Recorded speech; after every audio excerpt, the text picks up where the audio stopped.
Prologue, the map that erased itself. Long before Marve became the cartographer of broken gates, she learned that maps could lie, not because the person holding the pen was careless, not because a king changed a border or a river moved after heavy rain.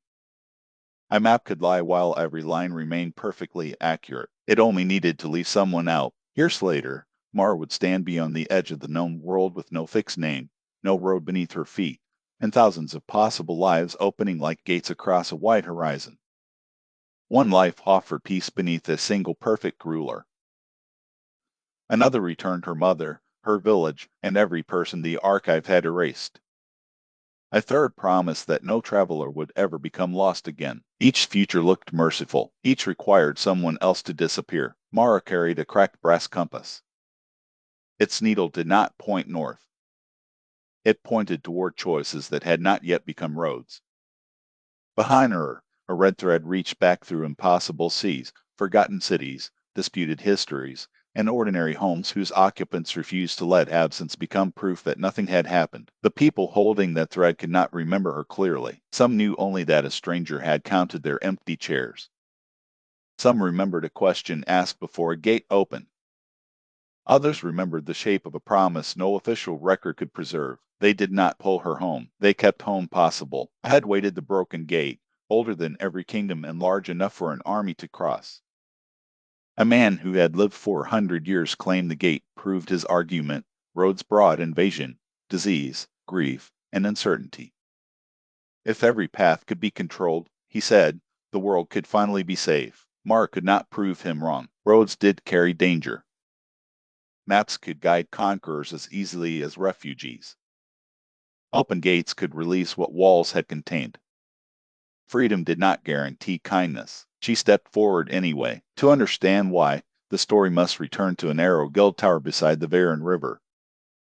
It must return to a master hiding in a race city, a captain following orders he did not understand, and a village whose people continued speaking one another's names after the roads forgot where they lived. It begins with a finished map left overnight on a desk. At sunset, the map showed every road. At sunrise, one road had vanished so completely that the parchment looked untouched. Only Mar remembered it had ever been there. Interlude, the promise made in ink. On the day before the first road vanished, Mar completed an ordinary survey. The map covered 6 farming villages north of Varen.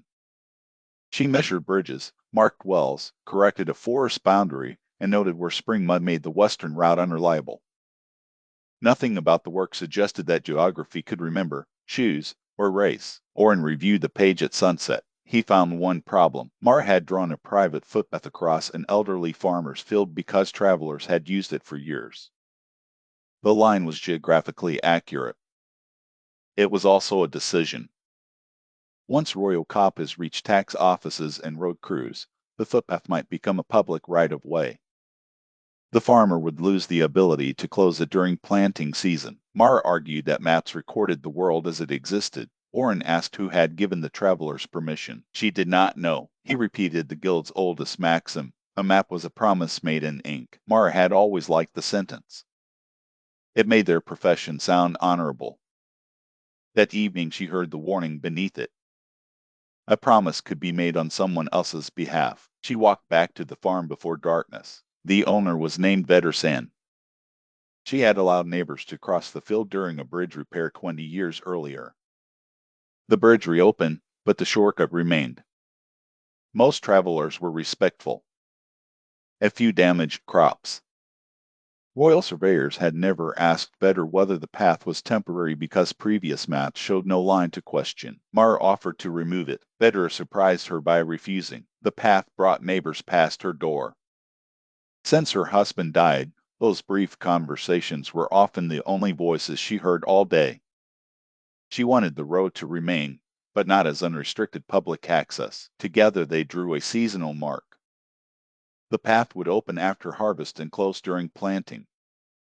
A small sign at each end would explain that travelers crossed by permission rather than entitlement. The correction took Mara less than a minute. The conversation took 3 hours. Back at the tower, Orin approved the revised map.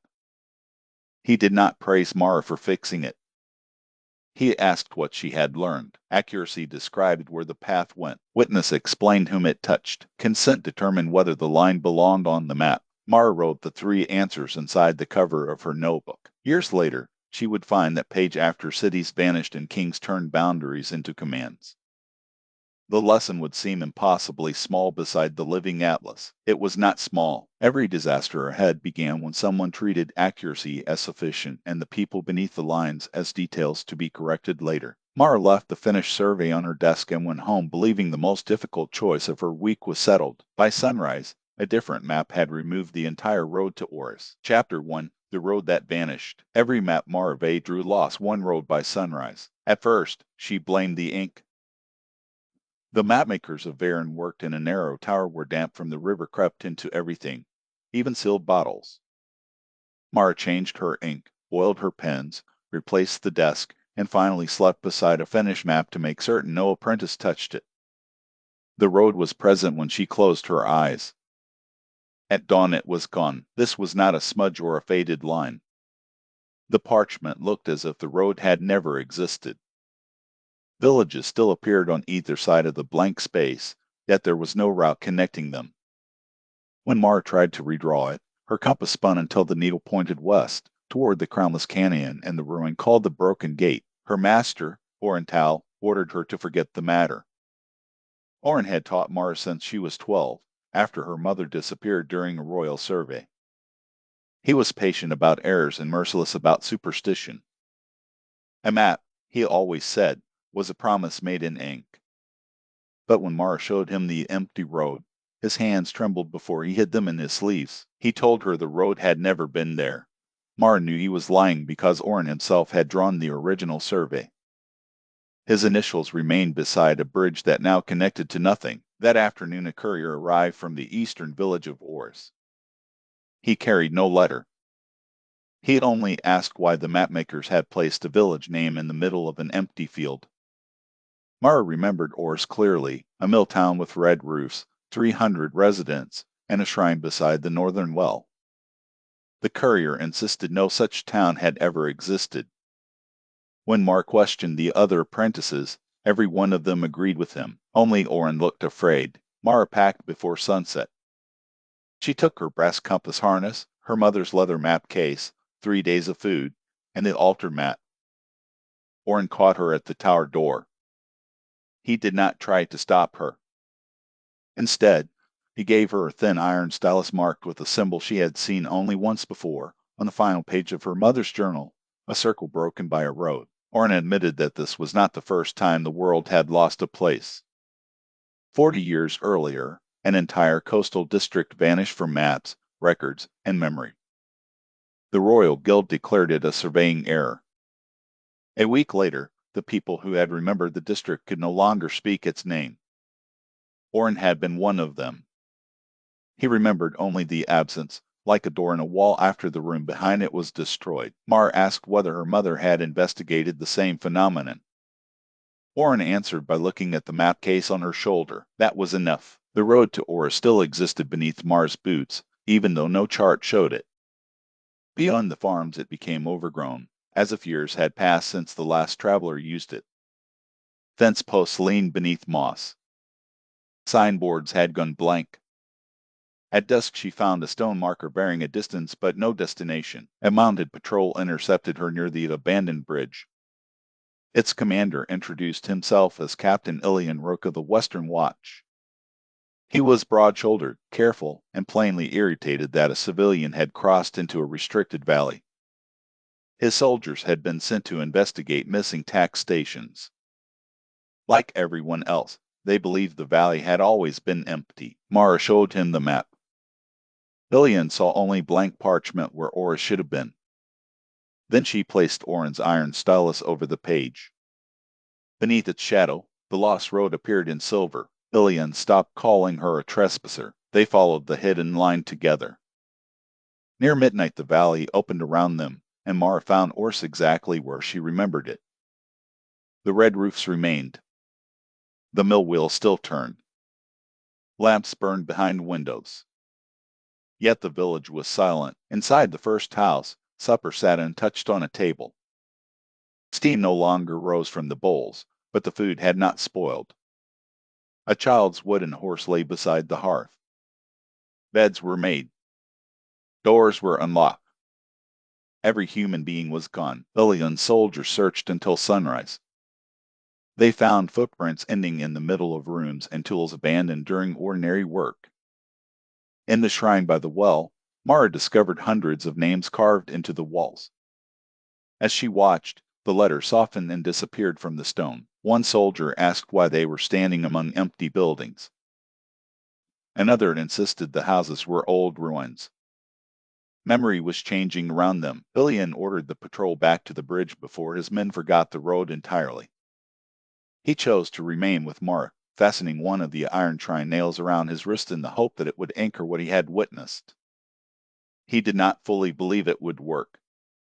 Neither did she. At the northern edge of Oris, Mara found fresh ink on a blank signboard. It formed a single sentence in handwriting identical to her own. The first road is gone. The gate will take the next at dawn. Her compass needle snapped west. The crownless canyon lay 2 days away by the King's Road. The silver line revealed by Orin Stylus reached it in 6 hours through paths that did not exist on any official chart. Mara and Ilian took the impossible route. Behind them, Oris faded into mist, and by the time they crossed the ridge, neither of them could remember the faces of the people they had gone there to save. Mara could still remember their names because she had copied them into her mother's map case with the iron stylus. The names shone silver in the dark. There were 312. Before sunrise, one more name appeared beneath them. Marve, Interlude, the last evening in Oris. The people of Oris knew their road was vanishing before the Mapmakers did. Tavin Hale, who kept the mill, noticed first. Every afternoon he loaded flour onto a wagon bound for Bayern. On the final evening, the horse stopped at the northern bridge and refused to cross. Nothing blocked the boards. The river moved beneath them, the road continued into the trees, and the old distant stone still said the capital lay 2 days east. Yet when Tavin looked beyond the bridge, he could not remember why anyone would travel that direction. He turned the wagon around. By the time he reached the mill, the flour was no longer listed in his order book. The names of the Varen bakers had disappeared, leaving neat gaps between quantities. At the shrine beside the northern well, Sarah Vin watched the same absence spread across the walls. She was the keeper of births, deaths, marriages, debts, and promises. Oris had no grand archive. It had names cut into gray stone by generations of ordinary hands. The newest name belonged to Jory Pell, born during the spring flood. His father had carved the letters crookedly because he was laughing too hard to keep the chisel steady. At sunset, the final letter vanished. Seer rang the shrine bell. 312 villagers gathered in the square. Some carried lanterns. Others brought tools, food, and blankets, as if the problem were a storm that practical preparation could outlast. The village council sent 2 riders toward the nearest tax station. Both returned from the southern road and insisted they had never left. The northern bridge led back to the mill. The western footpath ended at the eastern orchard. Oris had become a place every road entered and none escaped. Sierra asked the villagers to speak their names. The first circle went easily. Each person named themselves, their parents, their children, and the house where they lived. During the second circle, people began forgetting neighbors they had known for years. During the third, Tavin could no longer remember the woman standing beside him, though she wore the ring he had placed on her hand 26 winters earlier. Her name was Lena. He wrote it on his palm. The ink disappeared. They tried charcoal, paint, blood, and scratches cut with knives. Every mark softened as soon as attention moved elsewhere. Only the letters in the shrine resisted for more than a few breaths. Sierra understood why. The stones were older than the current roads. Iron from the crownless canyon ran through them in thin black veins. The village had built its well and shrine from ruins no surveyor could identify. She told everyone to carve. For the next hour, the square rang with hammers. Names covered the walls from the floor to the rafters. Children carved beside elders. People who had argued for decades cut one another's letters when their hands became tired. Tavin carved Lena until he could no longer remember whether the name belonged to his wife, sister, or daughter. He kept carving because the grief in his chest proved the distinction mattered. The first houses went silent at dusk. They did not crumble or disappear. Their occupants simply stopped being present. A potter reached for a bowl and vanished between one heartbeat and the next. The unfinished bowl fell, struck the floor, and remained unbroken. Two brothers carrying water disappeared together, leaving the bucket suspended for an instant before it spilled. Each absence pulled memories from those nearby. The villagers could see empty spaces in the gathering but could not agree who had occupied them. Sierra changed the ritual. Instead of asking people to preserve every fact, she asked them to preserve relationships. Who taught you to swim? Who waits for you when the road is late? Whose bread do you recognize without seeing the baker? Who would notice if your chair remained empty? Answers came faster than names. A woman forgot her brother's face but remembered being carried across the winter river. A child forgot his teacher's name but remembered the patience of a hand guiding his letters. Tavin lost the word wife and kept the certainty that someone preferred the western side of their bed. The archive took people. The relationships left shapes behind. Near midnight, Captain Ilianrook's patrol reached the abandoned tax station beyond the valley. The villagers saw their lanterns on the ridge. They shouted and rang the bell, but the riders looked toward Oris and saw only darkness. Sierra climbed onto the shrine roof with a mirror. Moonlight flashed across the valley. One soldier pointed. Ilian turned his horse toward the signal. Then a new boundary stake appeared beside the road. No one placed it there. One moment the earth was bare. The next a silver post stood beneath the trees, carrying the royal Mapmaker seal. The patrol forgot why it had stopped. Sierra understood that Oris had not been lost by accident. Someone had prepared the world to overlook it. She led the remaining villagers into the shrine. They tied themselves together with mill rope and kept speaking questions after names became impossible. The room filled with voices describing bread, arguments, weather, births, jokes, and the sound of the mill wheel at night. The correction reached the door. Tavin vanished with Lena's name beneath his fingernails. Lena vanished holding the hand of a man she no longer recognized but still refused to release. Jory Pell disappeared while his father described the spring flood. Sierra remained last. The names on the wall blurred around her. She placed one iron tri-nail across the threshold and asked whoever someday found the empty village to remember that absence was evidence. Then Oris entered the archive. Its people did not experience darkness. They experienced an unfinished moment. A breath waited to be released. A hand remained halfway through a gesture.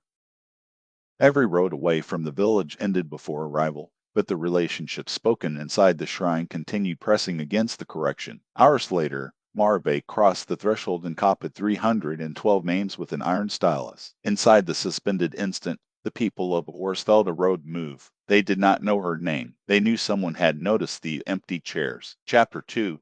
The Gate Wakes. The broken gate stood in the crownless canyon like the doorway of a palace built for giants. No wall joined it. No road reached it. Two pillars of black stone rose from the canyon floor and curved together above a space filled only with morning sky. According to the royal histories, the gate predated the kingdom of Warden. Scholars claimed it had been ceremonial. Shepherds claimed it opened during storms and swallowed anyone who stepped beneath it. Mara's mother had written only one line about the ruin. All borders begin as choices. Mara and Ilian arrived minutes before dawn. The silver road ended at the gate, where hundreds of map fragments had been pressed into the stone-like fossils. Some showed coastlines Mara recognized. Others depicted countries that did not exist. One fragment showed Oris before it vanished. Another showed Varen divided by a river that had dried up 1,000 years earlier. Ilian wanted to send for soldiers. Mara reminded him that his own patrol was already forgetting Oris. By the time reinforcements arrived, they might arrest her for inventing a village and trespassing in a sacred ruin. They had only the warning on the signboard and the final moments before sunrise. Mara unfolded her altar map beneath the arch. Amber runes ignited across the pillars. The canyon shook, but no stones fell. Instead, The shadows of the rocks lifted from the ground and drifted toward the empty doorway. Mara's brass compass pulled so hard against its harness that one strap snapped. The needle pointed through the gate. Then words appeared in the stone. They were cut deeply enough to have survived centuries, yet Mara had not seen them a heartbeat earlier. The handwriting was hers. Do not let the archive choose again. Beneath the warning was a date 204 years before Mara's birth. Ilian tested the opening with the tip of his sword. The blade vanished where it crossed the threshold, though he could still feel its weight. When he withdrew it, frost covered the steel and tiny stars reflected along its edge. The sun touched the cannon rim. Far away, something groaned like an enormous ship turning beneath the earth. On Mara's map, a second road began to fade. This one led south to a city called Del Mar, home to nearly 20,000 people. Mara stepped through the gate. Ilian followed before the opening could close. There was no sense of crossing a distance.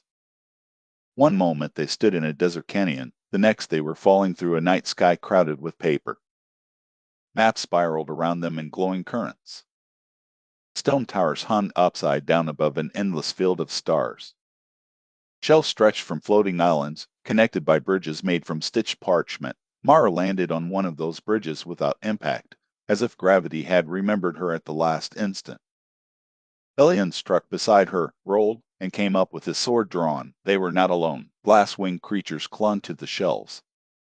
At first Mara mistook them for moths. Then one unfolded wings wider than her arms.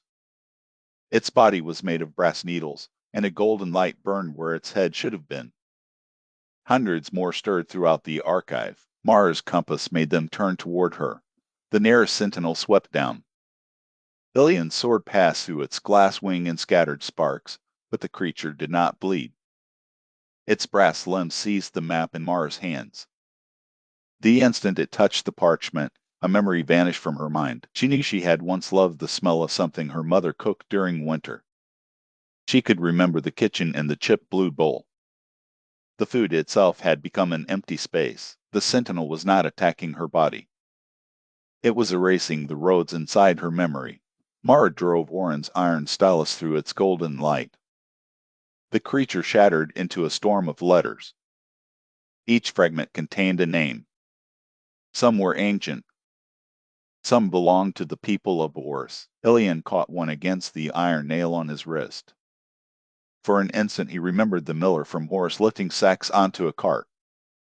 Then the memory faded again. More sentinels descended. Mara drew a door on the parchment bridge.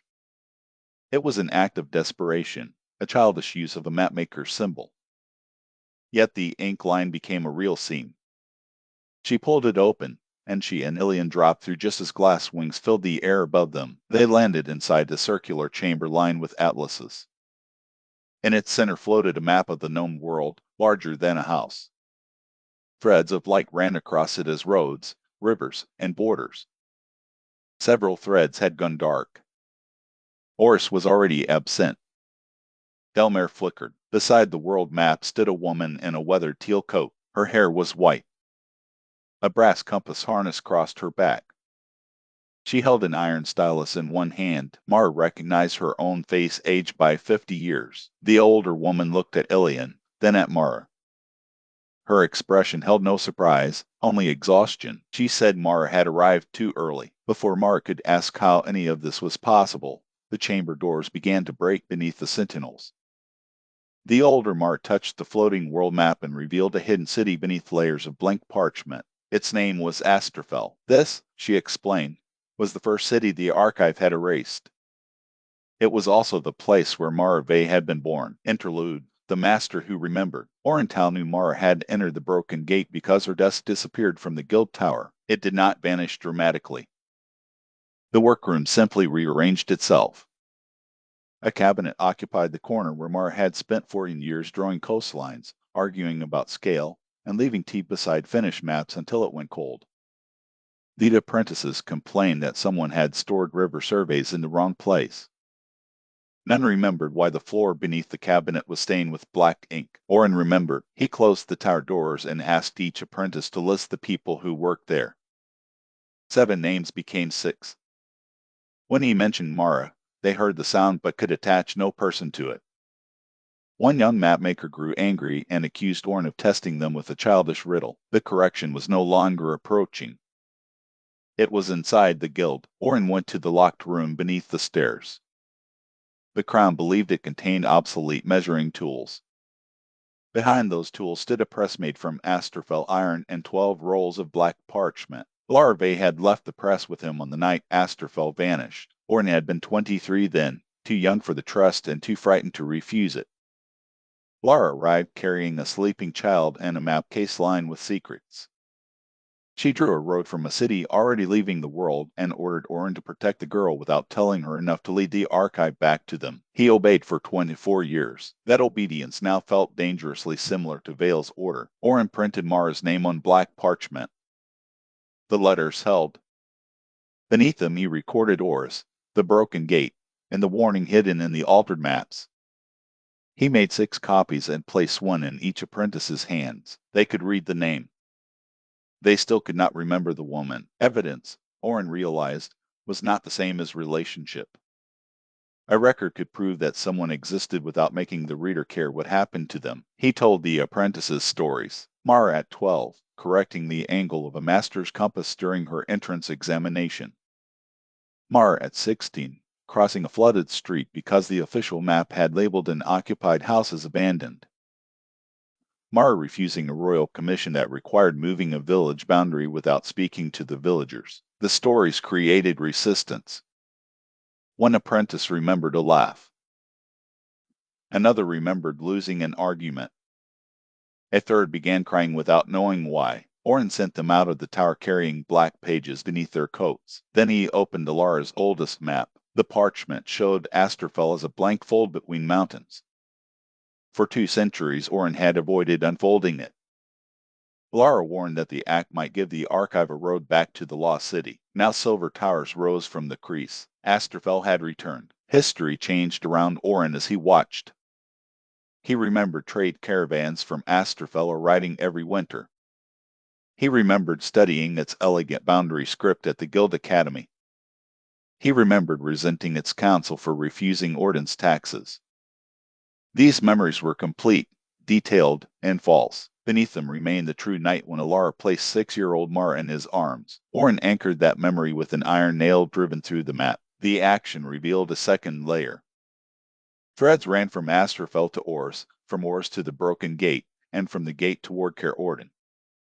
At the capital, every thread entered a white circle marked with Severin Vale's personal seal. Vale was correcting roads faster than the archive could balance them. Orrin printed a warning for the Sable cartographers. He addressed it to Nessa Pell, an archivist he had recruited after she discovered 3 incompatible birth records for the same royal minister. Nessa would understand that contradiction was not clerical failure. It was a wound. The first courier forgot the message before reaching the street. The second remembered the destination, but not why it mattered. Orrin gave the third an iron-type block bearing the broken circle symbol and drew a road directly into the abandoned Lantern District print shop. The courier stepped through. The road vanished behind him. Orrin stayed in the tower to protect the remaining records. He knew Vale would notice the transmission. He also knew secrecy alone had reached its limit. Mara had inherited a war without being told its history, and Orrin's silence had helped make that possible. He began a final guild census, not a list of names. A list of connections. Which master taught which apprentice? Which surveyor had walked which road? Which village had challenged which map? Which family waited for each traveler to return? He printed until dawn. Beyond the windows, roads appeared across the sky like cracks of silver light. The guild bells rang for a city no apprentice remembered losing. Royal clerks entered Varen carrying white paint and revised appointment papers. The documents named a different master of the tower. Orrin welcomed the clerks, served them tea, and allowed them to believe he was an elderly caretaker. While they replaced the official records, he hid the census inside the walls. One day soon, Vale would remove Orrin Tau from the guild. The apprentices might forget his face. The tower might assign his maps to other hands. But the roads he had walked with them would remain as questions no corrected history could answer cleanly. Before leaving the hidden press, Orrin added one final line beneath Mara's name. I should have trusted you with the truth. Find the people I failed to remember. Chapter 3. The Archive of Unmade Places. Mara had always believed she was born in Veyron. Orin had shown her the guild record. Her mother had told stories about the river outside their window. Yet when the older woman uncovered Asterfell on the world map, another child had surfaced beneath the first. Mara remembered towers built into a mountain. She remembered silver bells ringing when snow began to fall. She remembered her mother, Lara, teaching her to draw roads by tracing constellations against the bedroom ceiling. Both childhoods felt true. The older Mara said that was how the archive protected itself. It did not merely remove places. It repaired the memories around each absence, stitching false histories into every mind until no contradiction remained. A few people resisted because of iron taken from an erased place. Mapmakers resisted longer because their work trained them to notice relationships. But eventually the archive corrected everyone. Ilian demanded to know who had built it. The older Mara answered that people had. Centuries ago, wars over borders destroyed half the continent. Kings hired mapmakers to turn treaties into permanent reality. Those mapmakers discovered a way to bind roads, names, and collective memory to a single living atlas. Their invention could end a disputed border by making the world agree. It could also erase an enemy city so completely that no one remembered fighting it. The first cartographers created the archive to contain that power. Then rulers forced them to use it. Asterfell had not been erased because it was dangerous. It had been erased because its council refused to surrender the living atlas to the crown of Orden. Larvae escaped with her young daughter moments before the city vanished. Orin helped them build replacement lives in Veyron. Mara looked at the names inside her mother's case and understood why Orin had been afraid. Her entire life had been drawn over another. The chamber doors cracked. Glass-winged sentinels forced brass limbs through the gaps. The older Mara told her there was one way to restore Asterfell and stop Delmare from being erased. The world map would accept a correction if written by someone born in the missing city. Mara could redraw Asterfell into existence. The price would be an exchange. The archive maintained what it called the balance of memory. Restoring one city required removing another city of comparable weight. If Mara brought back Asterfell, the archive would choose a replacement. Delmare was already marked. Ilian argued that they could not sacrifice 20,000 strangers for people who had already been lost. Mara replied that the people of Asterfell had not died. They were trapped inside the archive, their lives held in unwritten possibility. She could feel them behind the blank parchment like voices through a wall. The older Mara urged her to make the trade. She had spent decades searching for another answer and found none. Every delay caused more roads to disappear. The archive was damaged, and its automatic corrections were accelerating. Asterfell's restoration would stabilize it for a generation. Mara asked what had happened to Oris. The older woman could not meet her eyes. Oris had been the exchange for a smaller correction years in the older Mara's past. She had sacrificed it to restore a mountain pass and prevent a famine. 300 lives had vanished so that 30,000 could eat. She had spent the rest of her life making choices like that. Mara finally understood who had written the warnings in her hand. The woman before her was not a vision or an illusion. She was a possible future maintained by the archive, a version of Mara who had accepted its rules. The sentinels broke through. Ilian held the doorway while Mara climbed onto the frame of the floating world map. Delmare's thread dimmed beneath her fingers. On another layer, Asterfell waited as a perfect silver outline. The obvious choices were monstrous. Restore one city and erase another, or do nothing and allow Delmare to vanish anyway. Mara searched the map for a third place to sacrifice. Every road carried lives. Every blank space held histories she could not measure. The archive had made cruelty feel mathematical by hiding people beneath symbols. Then she noticed something the older Mara had overlooked. The balance did not require a city. It required a bounded place with sufficient memory. The archive itself was a place. Mara took out the iron stylus and began drawing a border around the circular chamber. The older Mara shouted for her to stop. If the archive became the exchange, everything stored inside it might be erased, lost cities, captured memories, and every possible road the world had rejected. Mara answered that she was not drawing it out of existence. She was drawing it outside its own authority. It was the difference between a prison and a country. The line closed, the archive folded, shelves bent toward impossible horizons. Towers swung through the stars. The glass sentinels froze in midair as their commands lost connection to the living atlas. The older Mara began to fade, not in pain but with visible relief. She warned Mara that defeating the archive's choice would not destroy the people who still wanted its power. Someone in Orden had been erasing roads deliberately. The damage was not an accident. Then she pressed a brass key into Mara's hand. It bore the royal seal. The older Mara vanished with one final message: find the king's mapmaker before he finds you. The chamber split open. Mara and Ilian fell through a storm of names. Mara held the world map with one hand and reached for Ilian with the other. Around them, Asterfel's bells began to ring across 200 years of silence. They struck the canyon floor at sunrise. The broken gate went dark behind them. In the distance, where maps showed only mountains, a city of silver towers stood beneath the snow. Delmare remained. Oris remained gone, and when Ilian looked at Mara, he asked who she was. Interlude. 2 centuries in one morning, Asterfel returned at breakfast. Snow still rested on the eastern roofs. Bakers opened ovens. Watch officers changed shifts. The council argued over an Orden messenger who had arrived the previous evening demanding access to the city's map vault. Then every bell rang at once. Citizens stepped into the streets expecting fire or invasion. Instead, they saw roads unrolling down the mountain where cliffs had stood an hour earlier.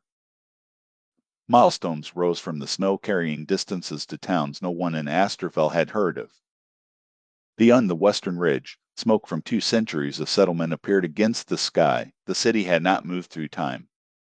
Time had formed around it. At the council hall, Larvae waited for news of her daughter. She had sent 6-year-old Mara through an emergency road before midnight. Orntal promised to carry the child to Varen and return before dawn if the gate remained stable. Dawn had passed. The road had not reopened. Alara tried to draw it again. Her map showed 24 years of changes she had never made. Varen had doubled in size. Orden had absorbed 3 provinces. Oran's young face appeared in a gilt portrait as an elderly master. Beside the tower roster was the name Marve, followed by a full career written in ink still drying. Lara read that career as if reading the life of a stranger. Apprenticed at 12. Licensed at 19. Disciplined twice for unauthorized surveys. Commended for correcting the Western flood maps. Missing during an investigation into the abandoned Valley of Oris. Her child had become a woman between one breath and the next. Round Alara, the council members began acquiring memories of the missing centuries. One remembered negotiating a trade compact with Orden. Another remembered sending a son to study in Ker Orden and receiving letters for 40 years. A third remembered wars, marriages, and grandchildren who did not exist inside the returned city. The memories disagreed. Some histories made Asterfel an independent republic. Others made it an Orden province. In one version, Alara had died during a winter plague. People mourned her while speaking to her. The council nearly fractured before noon. Alara ordered every member to separate memory from evidence. They placed objects on the table and asked when each had physically entered the room. The old city seal was real. The new Orden treaty existed only as remembered words. A merchant possessed coins minted 50 years after his current age, but the purse carrying them had appeared with the road. Nothing was dismissed. Nothing was accepted merely because it felt familiar. Asterfel wrote 2 records, what the city had lived, and what the returning world claimed had happened around it. The distinction saved them from choosing a false path too quickly. At the eastern gate, the first caravan arrived. Its traders greeted guards by name. They carried invoices for yearly deliveries and complained about an Asterfel toll increase supposedly announced last month. When the guards denied knowing them, the traders produced family photographs taken inside streets that had not existed for 200 years. One photograph showed Alara standing beside a caravan master at his wedding. The man embraced her with the grief of an old friend. Laura had never seen him before. She did not call him a liar. His relationship had been created by the archive, but the loss he felt was real. Astrophel established a house near the gate where people from both histories could give testimony without demanding immediate agreement. By midday, hundreds waited outside it. Laura remained at the map table. She followed the emergency road through every altered layer until she found the broken gate. The line ended at a woman crossing the canyon with a royal captain. Whenever Laura tried to focus on the woman, the ink loosened. Only the old leather map case remained visible. Recognition struck without memory. The stranger carried Alara's case. She used Alara's boundary forms. She argued with the map in exactly the way a 6-year-old Mar argued with constellation lessons. Alara wrote a name on a brass plate, Marve. The letter stayed because the plate had been forged before Astrofel's erasure. Alara held it until her palm bled around the edges. The council wanted to seal the gates while reality stabilized. Alara refused. Somewhere beyond the mountain, her daughter had lived an entire childhood without her. Closing the road now would turn caution into another abandonment. She'd ordered the western gate kept open under witness. At sunset, that road brought Ellie and Rook into view. The captain walked beside someone Alara's attention could not hold.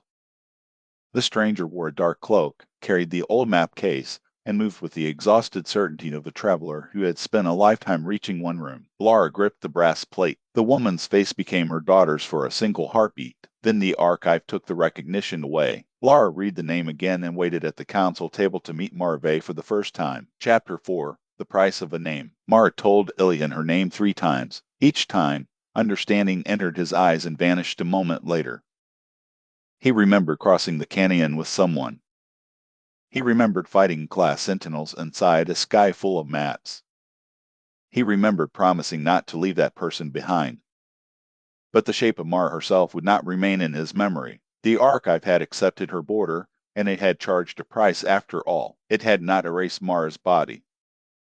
It had removed her from the world's ability to record her. Ilian could see her while she stood before him, but the instant he looked away, his mind loosened its hold. Her footprints faded faster than ordinary prints. When she wrote her name in dust, the letters collapsed. On the map inside her case, every line remained except the one that once labeled Marve. The iron nail around Ilian's wrist slowed the forgetting. Orin's stylus did more. Ilian carved Mar's name into the leather of his glove and traced it whenever confusion returned. It was imperfect, but it gave them a way to travel together. They walked toward Astrophel. The restored city looked untouched by 2 centuries.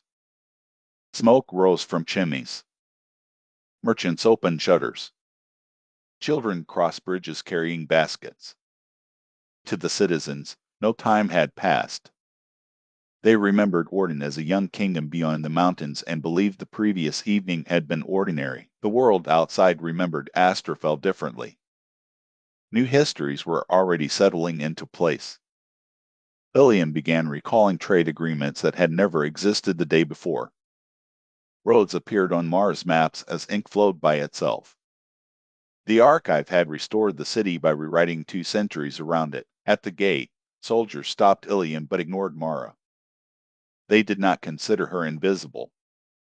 Their attention simply slid away. When she spoke, they answered, then forgot why they had paused. Ilian used this strange absence to gain entry. He announced himself as an envoy from Orden and requested the council. Mara walked beside him without being challenged. Inside the council hall they found Alara. Mara's mother had not aged a day. Alara stood over a table covered in maps, wearing the same dark coat Mara remembered from the night she disappeared. For Alara, only hours had passed since she sent her daughter through an emergency road with Orin. She had expected to find a 6-year-old child. Instead, a grown woman entered the chamber carrying Alara's old map case. Alara recognized the case but not her daughter. Mara showed her the hidden journal pages, the iron stylus, and the silver list of Oris names. She described the winter kitchen and the constellation lessons. Alara listened with a mapmaker's discipline, accepting evidence before emotion. When Mara repeated a lullaby known only to them, Alara finally reached for her face. The moment her hand fell away, recognition faded. Alara began again, asking who Mara was. Mara endured the cycle until Ilian carved her name into a breastplate and placed it on the council table. Valara anchored her attention to the plate long enough to hear the entire story. She revealed that the royal key from the archive belonged to Chancellor Severin Vale, the king's mapmaker. Vale had led the assault on Asterfell 2 centuries earlier. That should have been impossible. Ordinary humans did not live for 200 years. Lara explained that Vale had bound his life spent to the living atlas. As long as the kingdom retained roads and borders, he could continue replacing pieces of his own history. Vale believed uncertainty was the cause of every war. His solution was a world with one map, one crown, and no disputed memory. Asterfell had refused to help him. The archive erased the city, but Alara escaped with a copy of its master index hidden inside the leather lining of her map case. Mara cut the lining and found a sheet thinner than skin. It showed no geography, only names connected by threads. Some names belonged to cities. Others belonged to people. At the center was the living atlas. One golden thread extended from it to Severin Vale. Another extended to Mara. Valara said Mara had been born during the final binding ceremony. The archive recognized her not merely as a citizen of Asterfell, but as one of its cartographers. That was why her drawings could become doors and borders. It was also why Vale would feel her return. The council bell sounded in alarm. On the southern road, a royal procession emerged from a line of light that had not existed seconds earlier. Black carriages rolled across the snow without leaving tracks. Soldiers in mirrored armor surrounded a man wearing a white mapmaker's coat. Chancellor Vale had arrived before Asterfell had lived through its first restored morning. He carried a book bound in pale leather. Roads shifted on every map in the council hall when he opened it. Vale did not ask for the city's surrender. He announced that Asterfell had been restored illegally and threatened the stability of the realm. By royal authority, it would be corrected before sunset. Then he looked directly through the council windows at Mara. Unlike everyone else, he did not forget her. He smiled and addressed her by name. Mara Vey, he said, had finally returned to finish her mother's work. Interlude, the years between mother and daughter. After Vale announced Asterfell's correction, the council gave Mara and Alara 1 hour alone. They met in the old map room while soldiers prepared the walls. The brass plate bearing Mara's name rested between them. Whenever Alara's attention drifted, she read it and recognition returned as a fact. My daughter is Mara Vey. The fact was not the same as knowing her. Alara remembered a 6-year-old who slept with one hand closed around a wooden compass. The woman across the table carried a brass instrument worn smooth by decades of use. Alara knew those decades had happened, but the archive had given her no path through them. She asked Mara to draw the missing years. Mara began with Veyron. She sketched the guild tower, Orin's desk, and the narrow room where she slept during her apprenticeship. She drew the river path she walked when she could not solve a survey. She marked the bakery that gave apprentices yesterday's bread and the roof where she watched winter storms approach. Alara listened as a cartographer, asking distances, dates, and directions. Mara grew angry. She had imagined this reunion through most of her childhood. In some versions, Alara returned with a heroic explanation. In others, Mara found a grave and finally stopped waiting. She had never imagined meeting a mother who needed scale and coordinates before she could understand the life her daughter had lived. Alara read the brass plate. Recognition returned. She saw Mara's anger and stopped asking map questions. She asked who sat beside Mara when she was ill. Orin did, pretending the chair near her bed happened to be the best place for reviewing charts. Who appraised her first licensed map? No one. The guild approved it without comment, so Mara bought herself a cup of expensive tea and hated the flavor. Who taught her to fight? A ferryman on the Varen docks taught her how to escape a grip after 2 surveyors disappeared along a disputed road. Who did she love? Mara looked toward the door where Ilian waited on guard and said she did not know yet. The answer made Alara smile before the archive took recognition again. She read the plate. They continued. Mara described first failures rather than achievements. A boundary copied from an official survey that divided a farmer's house from his well. A mountain road she declared safe 2 weeks before an avalanche. An apprentice she embarrassed publicly because being correct had felt more urgent than being kind. Lara described the night Asterfell vanished. She had known the emergency road might alter Mara's memory. She had not known the city would remain absent for 2 centuries. Sending the child with Orin was not a confident sacrifice. It was a terrified choice made with minutes remaining. Mara asked why Alara never told Orin to explain Asterfell when she was older. Alara had told him. The instruction was written inside the map case lining beneath the master index. If Mara reached 21 without the archive finding her, Orin was to reveal everything. The message was gone. Orin had either removed it or never found it. Mara defended him before she could stop herself. Orin's secrecy had caused harm, but every year he delayed may have been a year Vale failed to locate her. Love and failure could occupy the same road. Lara accepted that answer with visible difficulty. She had lost the right to imagine herself as Mara's only parent. Orin had raised the child she sent away. Resenting him would not return the years. Outside, the mountains shifted as Vale isolated Asterfell. One western road curved back toward the city. Then another. The hour was ending. Lara opened a cabinet and removed a series of wooden tiles. 6-year-old Mara had used them to build maps on the floor. Rivers were blue. Mountains were gray. Roads were narrow red pieces worn at the ends. Adult Mara remembered none of them until she placed 2 red pieces together. She saw a winter room, Lara's hand, and constellations traced backward across the ceiling. The memory lasted only seconds. It belonged to neither the false Varan child nor the archive's restored history. It was small enough to have survived beneath both. Mara gave Alara the tile. Alara gave her the brass plate. They could not replace 24 years in 1 hour. They could choose what happened after it. Alara promised not to treat the woman before her as a child returned and changed. Mara promised not to measure every future act against a mother preserved inside 6-year-old memory. Neither promise guaranteed success. They drew a new map together. It showed no kingdom. It showed ways 2 people might find each other again, questions freely answered, evidence offered without demand, stories repeated when memory failed, and room for anger that did not close the road. The council alarm sounded. Vale's first correction entered the streets. Alara forgot Mara as she reached the door. She looked at the brass plate, then at the wooden road tile in her hand. Recognition returned through both the name and the relationship. She opened the door for her daughter. Chapter 5, The City That Remembered. Chancellor Vale gave Asterfell until sunset, but his correction began immediately. Roads around the city changed direction. Travelers who tried to leave found themselves returning through a different gate. Letters written to neighboring towns became blank before the ink dried. On the council's oldest map, the mountains closed around Asterfell like a fist. Vale did not need to breach the walls. He was isolating the city from the idea of elsewhere. Lara understood his method. A place vanished in stages. First, its roads became uncertain. Then its records contradicted one another. Finally, the people outside stopped expecting the place to exist. The archive completed the correction only after the world had been prepared to accept the absence. The council wanted to attack the royal procession before the process advanced. Ilion warned that Vale had brought fewer than 100 soldiers because he did not need an army. Every mirrored shield carried a fragment of the living atlas.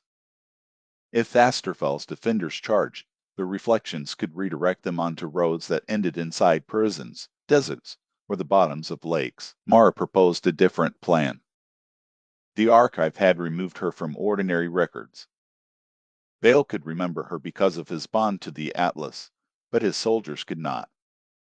She would walk into his camp, learn where the correction was being controlled, and break it. Alara objected until she forgot why she was objecting.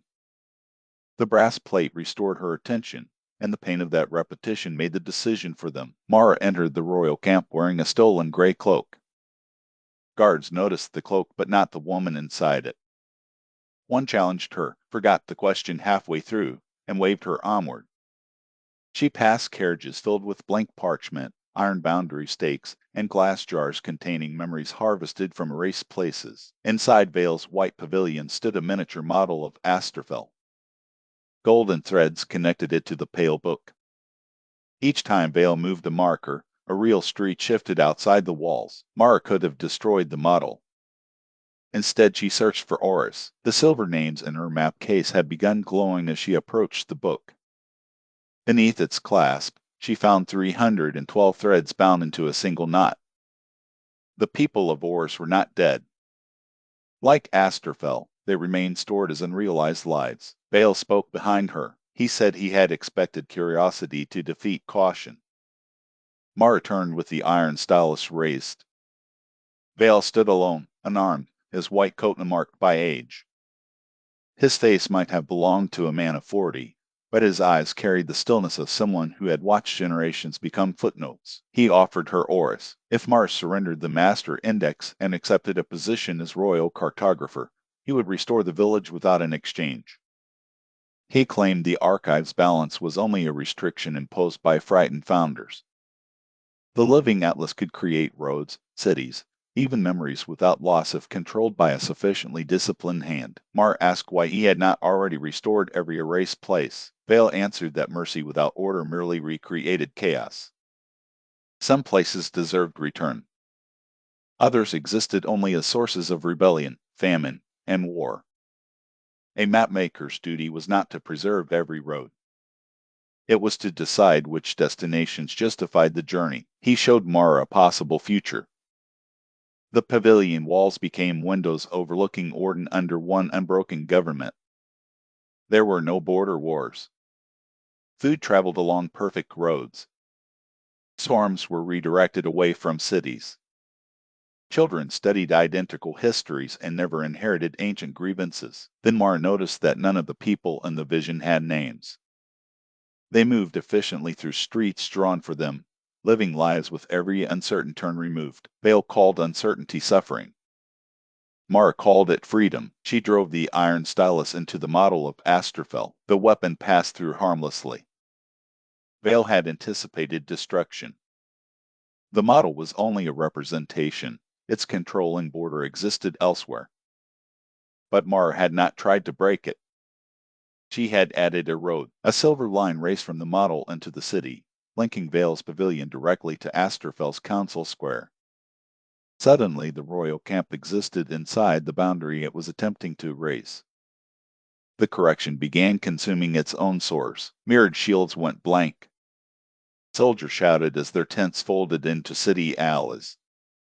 The white pavilion appeared in the council square with Vale and Mar still inside. Ilion charged through the opening. Vale closed the pale book before Ilion's sword reached him, and a paper road carried the Chancellor back toward his carriage. Mar seized one torn page as he vanished. On it was a map of Orden's capital, Caer Orden. Entire neighborhoods had been covered with white squares. At the center stood the royal palace and the chamber of the living atlas. Vale's retreat ended the immediate correction. Roads reopened around Asterfell. Yet the city was not safe. Vale had learned that Mara could manipulate his representations, and he would not offer her another easy path into his camp. Lara urged the council to evacuate. Asterfell refused. Its people had lost 2 centuries without knowing it. They would not abandon their home on the first day of its return. Mara promised to remove Vale's power at its source. Before she and Ilion departed, Lara opened the city armory and gave them a roll of black parchment cut from the first map ever made in Asterfell. It could hold a road without allowing the living atlas to see it. They drew a path toward Caer Orden. As the hidden road opened, Mara looked back at her mother. Lara held the brass plate and repeated Mara's name with every breath, fighting the world's command to forget. For one final moment, she remembered. Then the road closed between them. Interlude, the road written in black. The hidden road from Asterfell did not look like a road. Lara's black parchment opened into a strip of night laid across daylight. Mara and Ilion stepped onto it above the mountain snow, yet their boots made no prints. The land on either side moved without approaching. Forest became grassland, grassland became river, and the river became the distant roofs of villages that no official map placed along the route. The living atlas could not see black parchment. That did not mean the road was safe. After the first hour, Ilion forgot their destination. He stopped beside a milestone with no inscription and asked whether they were traveling east or west. Mara showed him the torn map of Orden. He studied it, nodded, and forgot again before returning the page. The iron nail around his wrist protected memories taken by erasure. It could not protect a purpose altered by a road. Mara wrote "Find the living atlas" along the red cord and tied it between them. Each time Ilian's attention loosened, the tug at his wrist made him read. Then Mara began forgetting too. Her missing name had once allowed her to move outside the archive's corrections. Vale's recognition had changed that. The Chancellor had spoken her name in Asterfell and connected it to the royal map.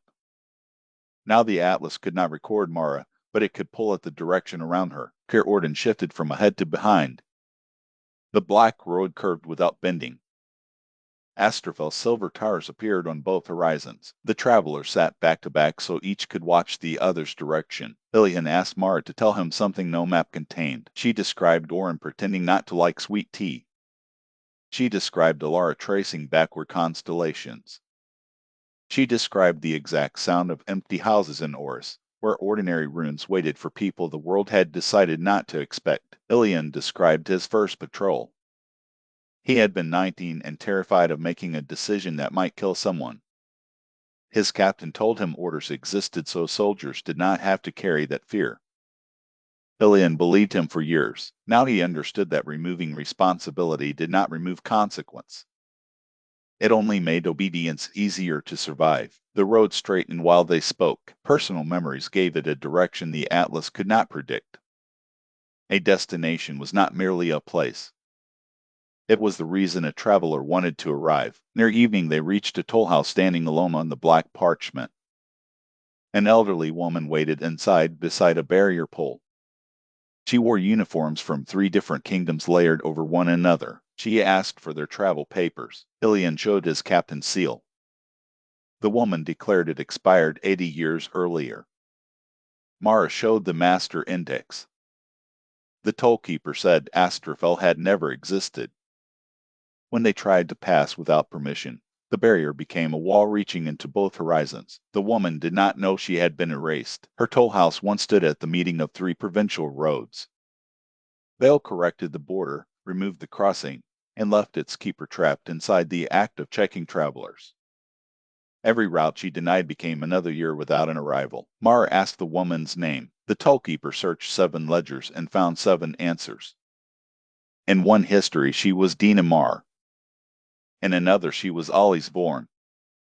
A third listed only royal widow, 2nd class. She chose Dina. Mara wrote the name on black parchment and asked Dina where she wanted the toll house to stand. No traveler had asked that before. Dina considered Asterfell the nearest village, in the capital.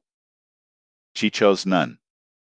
She wanted the next road that had room for a keeper but no crown collecting payment. Mara drew a small side path. The toll house moved onto it.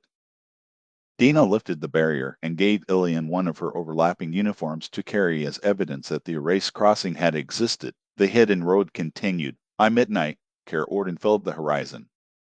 White walls divided its lanterns into blank sections. Royal patrols traveled roads that changed beneath their horses. Above the palace, golden threads descended through the clouds like bars of a cage. Mara and Ilian stopped before leaving the black parchment. The city could forget their identities, purpose, and each other. The red cord might fail.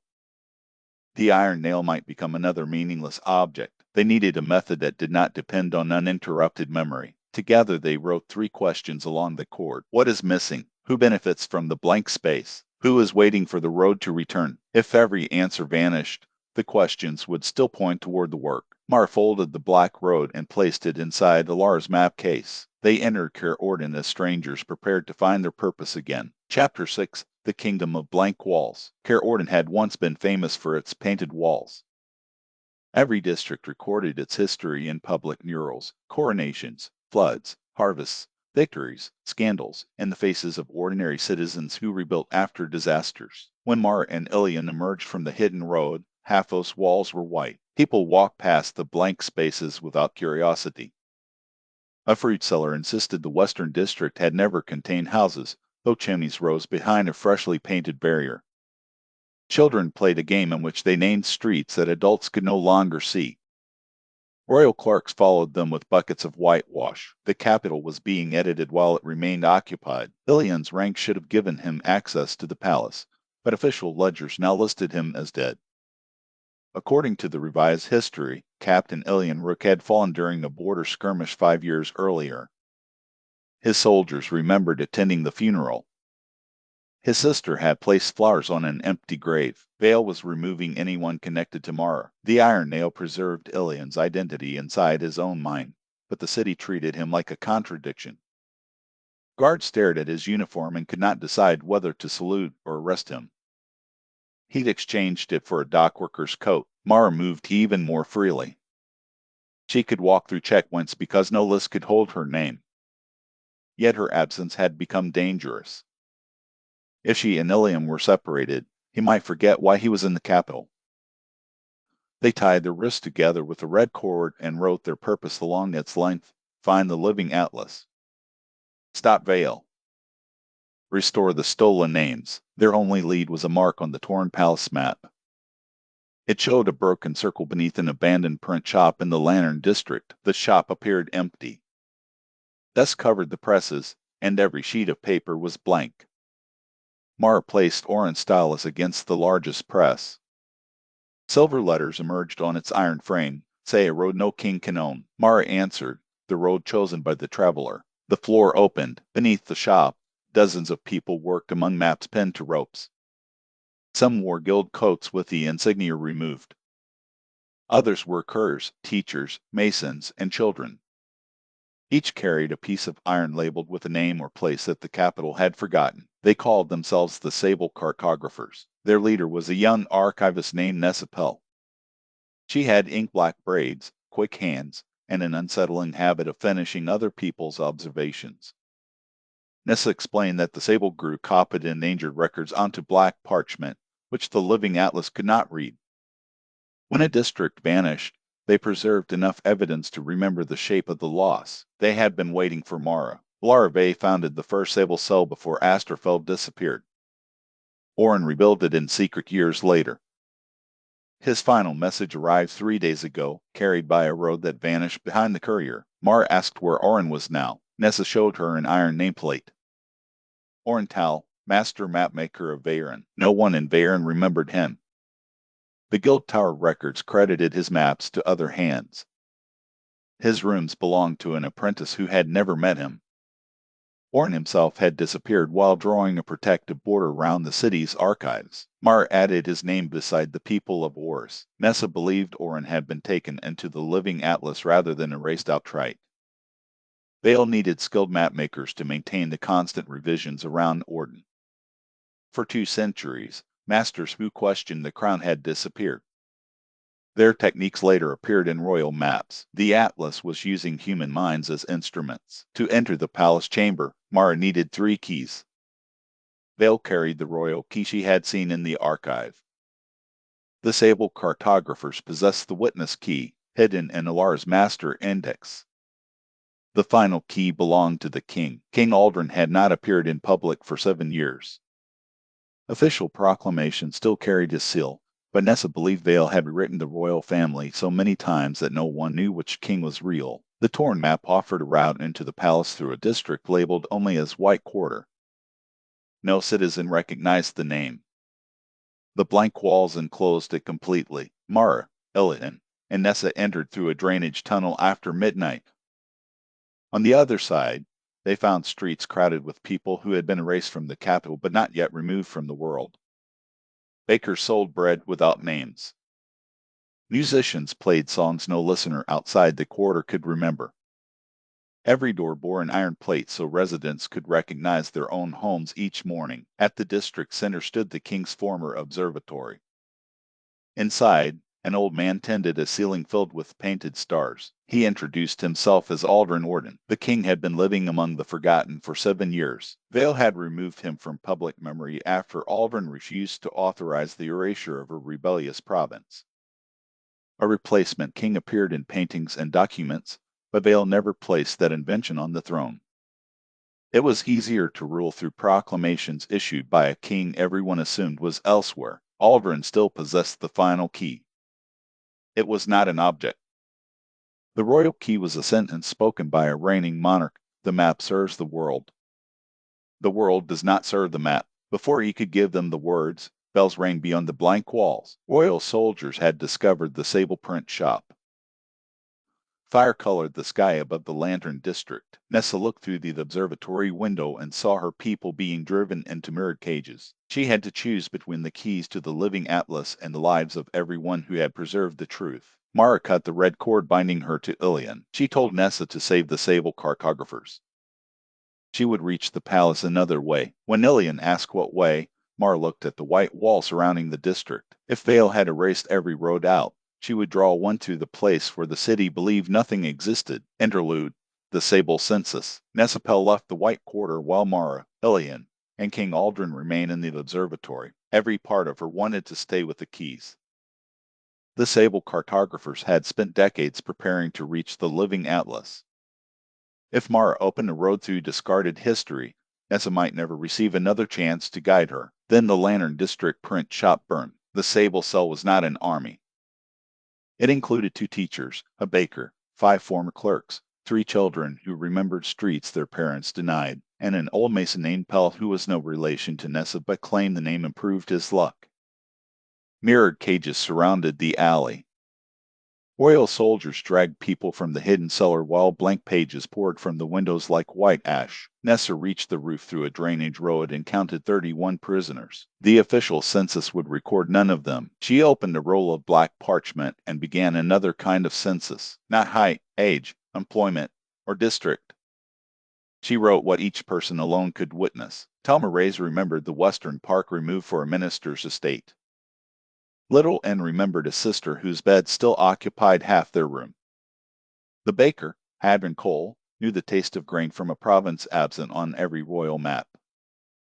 Old Pell had repaired foundations beneath houses citizens could no longer see. Each testimony became a black line leading to its speaker. The cages could redirect people because their mirrored surfaces showed official locations. Nessa's map showed relationships instead. She folded Thomas' testimony until the words touched the park he remembered. A doorway opened in the reflection behind him. Thomas stepped through. The soldiers saw an empty cage and checked their orders. The order listed 30 prisoners.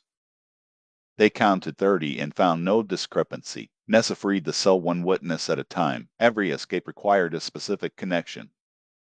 The teacher returned to her road to the first student she taught. Hadron crossed through the smell of bread in his daughter's kitchen. A child reached the White Quarter by remembering the star Aldrin painted above the observatory. The method was slow. Fire reached the lower presses. The royal commander noticed names vanishing from his prisoner list and ordered the cages covered with white cloth. Without reflections, Nessa could no longer draw roads through them. 11 people remained. Old Pell struck the alley stones with his mason's hammer. The paving sounded hollow. He remembered repairing a storm drain beneath the print shop before the Lantern District maps were revised. Royal plans placed no tunnel there, which made it exactly the kind of road Vale would overlook. Nessa drew the memory on black parchment. The ground opened. Pell refused to enter until everyone else crossed. He held the route with his hammer while soldiers tore the cloth from the cages. Nessa descended last and saw a mirrored shield turn toward him. The correction struck. Pell disappeared from the alley. The tunnel remained because 30 other witnesses remembered him holding it. Underground, the rescued cell gathered around Nessa's census. Pell's chosen name had gone blank, but the testimonies connected to his work remained. Every person could describe a wall he repaired, a joke he repeated, or the final hammer blow that opened their road. Nessa left an empty line where his name belonged. The absence was not a failure in the record. It was the record. Royal bells announced that King Aldrin had never ruled. New proclamations named Chancellor Vale protector of the realm. Citizens above accepted the change with the tired relief of people told that uncertainty was over. The Sable cartographers could not defeat that relief with secret evidence alone. Nessa divided the census into 30 copies. Each rescued witness received one page in a different destination. They would visit markets, kitchens, guard posts, schools, and shrines. They would not begin by declaring the official history false. They would ask people what blank spaces had cost them. What ruin did your house once contain? Whose handwriting appears in a letter addressed to you? Why does the city wall have a gate no road reaches? Questions spread more safely than answers. As the cell separated, a silver road opened at the end of the tunnel. Mara had drawn through the white quarters wall and entered the Mapmakers' war. The passage pulled at every broken circle mark in Nessa's census. For one moment she saw Mara, Ilian, and Aldrin walking inside a battlefield 4 centuries old. Nessa could follow them or continue the rescue. She closed the silver road. The living atlas had enough people trying to become its keeper. Care Orden needed witnesses who could remain outside it. Nessa carried the blank line for Old Pell into the city and began teaching ordinary citizens how to notice a correction before it became history. Chapter 7. The Mapmakers' War. Mara drew the road on the white wall with orange stylus. The line did not become a doorway. It widened into a battlefield. Wind carried ash through the observatory. On the other side of the wall, armies moved beneath banners from kingdoms long extinct. Mapmakers stood between the formations, drawing borders into the earth while soldiers fought to cross them. King Aldrin recognized the scene from forbidden history. It was the Mapmakers' War, fought 400 years earlier. The royal chronicles described it as a minor dispute among surveyors. In truth, it had nearly torn geography itself apart. The white walls did not conceal empty streets. They covered roads into discarded history. Mara's stylus had opened one. There was no time to find another route. Royal soldiers were breaking into the white quarter behind them. Mara, Ilian, and Aldrin stepped onto the battlefield. The road sealed before the soldiers could follow. No warrior noticed the travelers. The scene was not a living past, but a memory preserved with enough force to behave like one. Arrows passed through villainous cold shadows. Burning siege towers collapsed without heat. Yet the Mapmakers' lines remained solid beneath Mara's boots. They followed a black boundary toward a hill where 12 figures gathered around an enormous blank atlas. One was Seraph, the first cartographer. Statues portrayed him as an elderly scholar. The memory showed a woman younger than Mara, with cropped hair and both hands stained silver. Seraph argued that the atlas must never belong to a crown. She had designed it to settle borders only when every affected community gave consent. The other founders had removed that protection under pressure from their rulers. They believed a controlled sacrifice could end the war. Severin Vale stood among them. He looked exactly as he did in the present. Vale proposed erasing the battlefield and every army on it. 200,000 soldiers would vanish, but millions beyond the war might live. Seraph rejected the calculation. Erasure would not create peace. It would teach future rulers that people could be converted into convenient blank space. The founders voted with their keys. 6 supported Seraph. 6 supported Vale. The deciding key belonged to Asterfel's representative, a man named Corn Bay. Mara recognized her family name. Corn refused both choices. Instead of allowing the atlas to erase the armies, he drew a border around the war itself. For one day, the battlefield existed outside every kingdom. Soldiers could leave, but no crown could command inside it. Men and women who had fought for years began walking home. Vale called the solution temporary.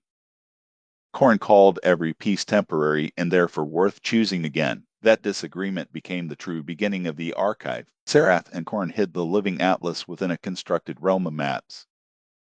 Vale pretended to support them while secretly binding himself to its roads. When he later seized control, the archive resisted by splitting its authority into keys.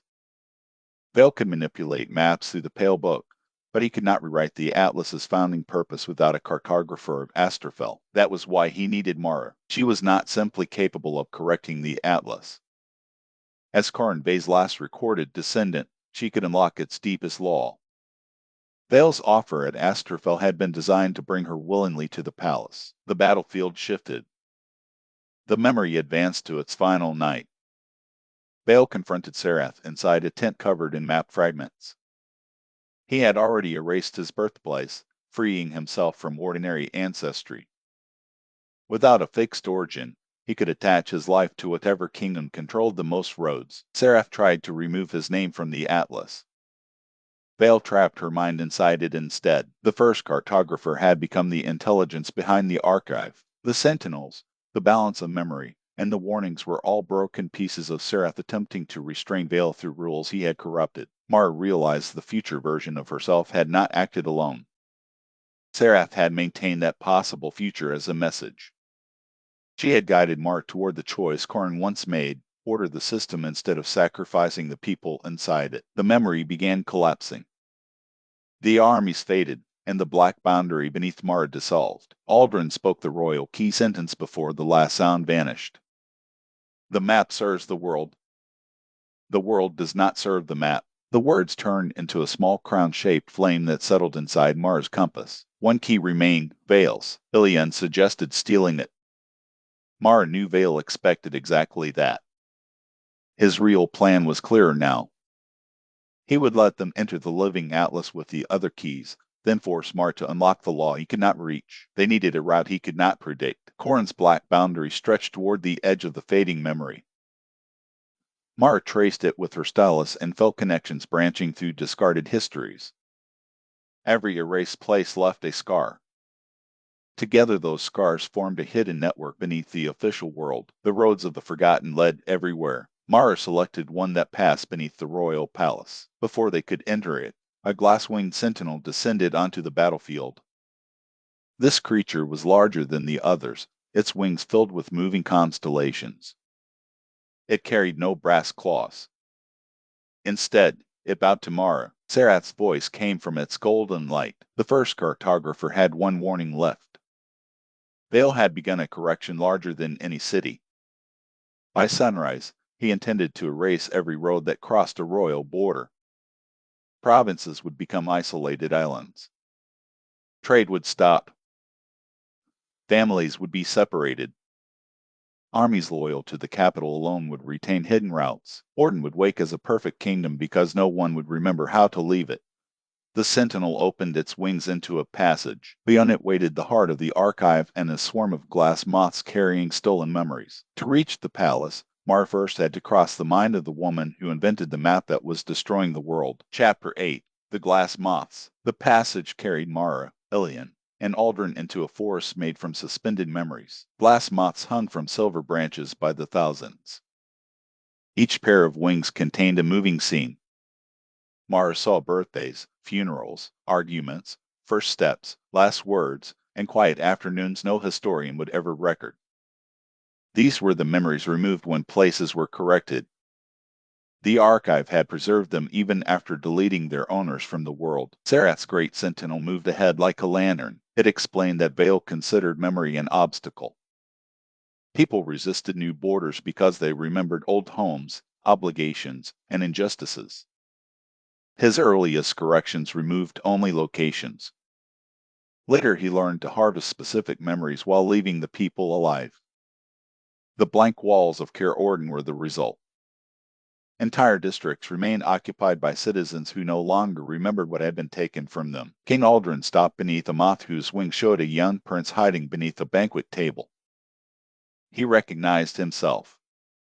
In the memory, his older brother whispered a promise to protect him. Aldrin had no brother in any royal record. Vale had erased the firstborn prince and redrawn Aldrin as an only child. The king reached for the moth. It dissolved into his hand, returning 30 years of grief at once. Aldrin collapsed. He remembered his brother opposing Vale, remembered the arrest, and remembered signing a document that he had believed was a pardon.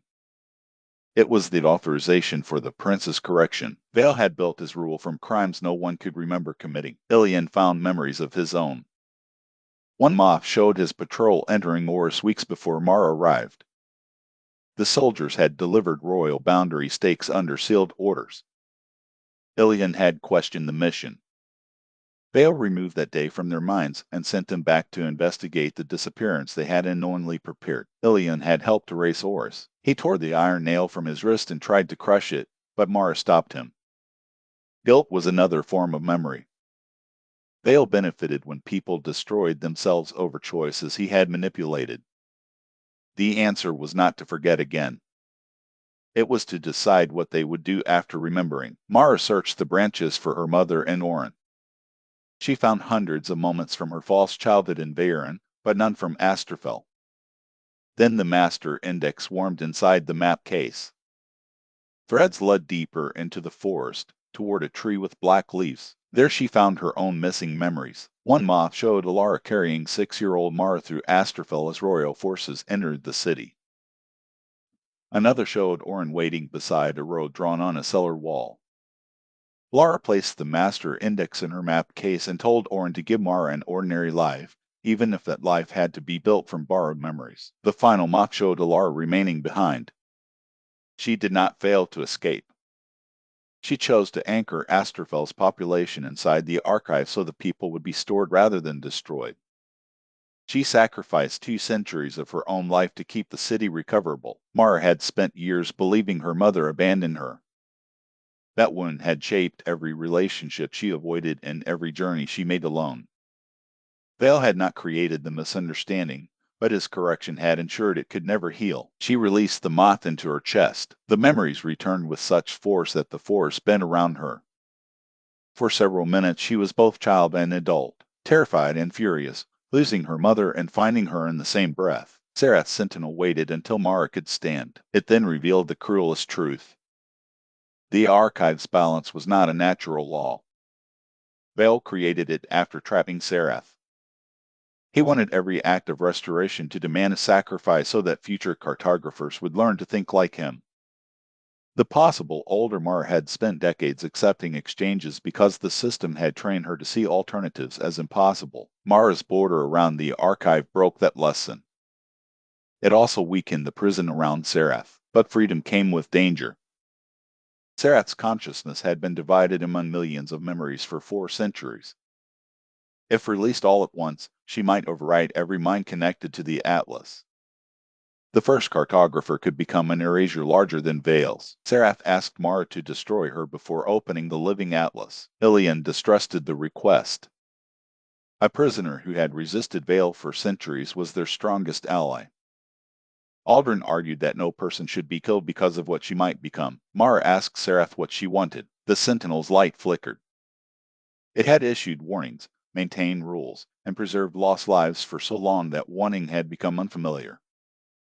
Finally, Serath said she wanted to see an enapt sunrise. Mara refused to destroy her. Instead, she proposed giving Serath a border of her own, a body and a memory limited enough to remain a person.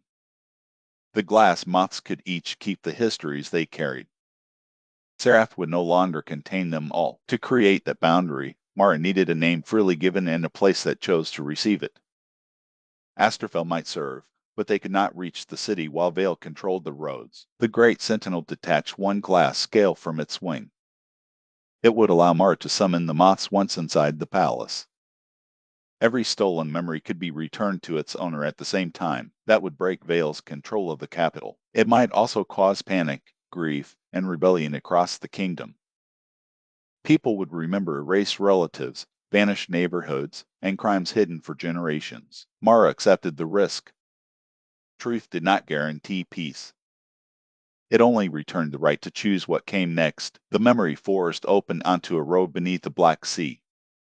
Above its transparent surface floated the foundations of Caer Orden. At the far end, directly under the palace, a golden thread descended from the living atlas. Vale's correction had already begun. One by one, roads along the horizon went dark. The glass moths woke around Mara, waiting for her signal. Interlude, the Sea of Names. Before Serath opened the road beneath the Black Sea, she led Mara to the deepest part of the memory forest. The glass moths avoided this place. Silver branches gave way to reeds covered in writing. Beyond them stretched a quiet lake, and every ripple formed a name before disappearing. Serath called it the Sea of Names. When the archive corrected a place, names were the last things to vanish. Roads could be redirected, records replaced, and memory softened, but a name repeated by enough people resisted. The archive gathered those remnants here because Vale could not safely destroy them. He feared that a name spoken at the wrong moment might restore a connection he had spent centuries removing. Mara knelt beside the water. Thousands of names passed beneath her reflection. Some she recognized from Oris. Most belonged to people whose cities no longer appeared even in the master index. One name remained in every ripple, Corn Bay. Mar asked whether her ancestors still lived inside the archive. Serath answered that Corn had escaped Vale's first purge by removing his own destination. He entered a road that never arrived and became part of the network beneath forgotten history. The boundary that saved them under the palace was not only his technique. It was the final shape of his life. Corn had become a road. Serath carried guilt for allowing it. During the Mapmakers' War, she believed a sufficiently elegant system could protect people from rulers. Corn argued that no design could replace courage practiced by ordinary communities. When Vale seized the Atlas, Corn used himself to keep one route beyond its control. Serath remained behind to maintain the archive, certain she could repair their invention. Both sacrifices lasted 4 centuries. Mara said that survival did not prove either choice was required. Serath had begun treating her imprisonment as responsibility and Corrin's transformation as destiny. Vale was not the only person trapped by the belief that the past permitted no alternative. The first cartographer dimmed inside the Sentinel. She asked what alternative Mara would have offered while armies approached and the Atlas failed. Mara did not pretend to know. She had learned to distrust answers invented after danger passed.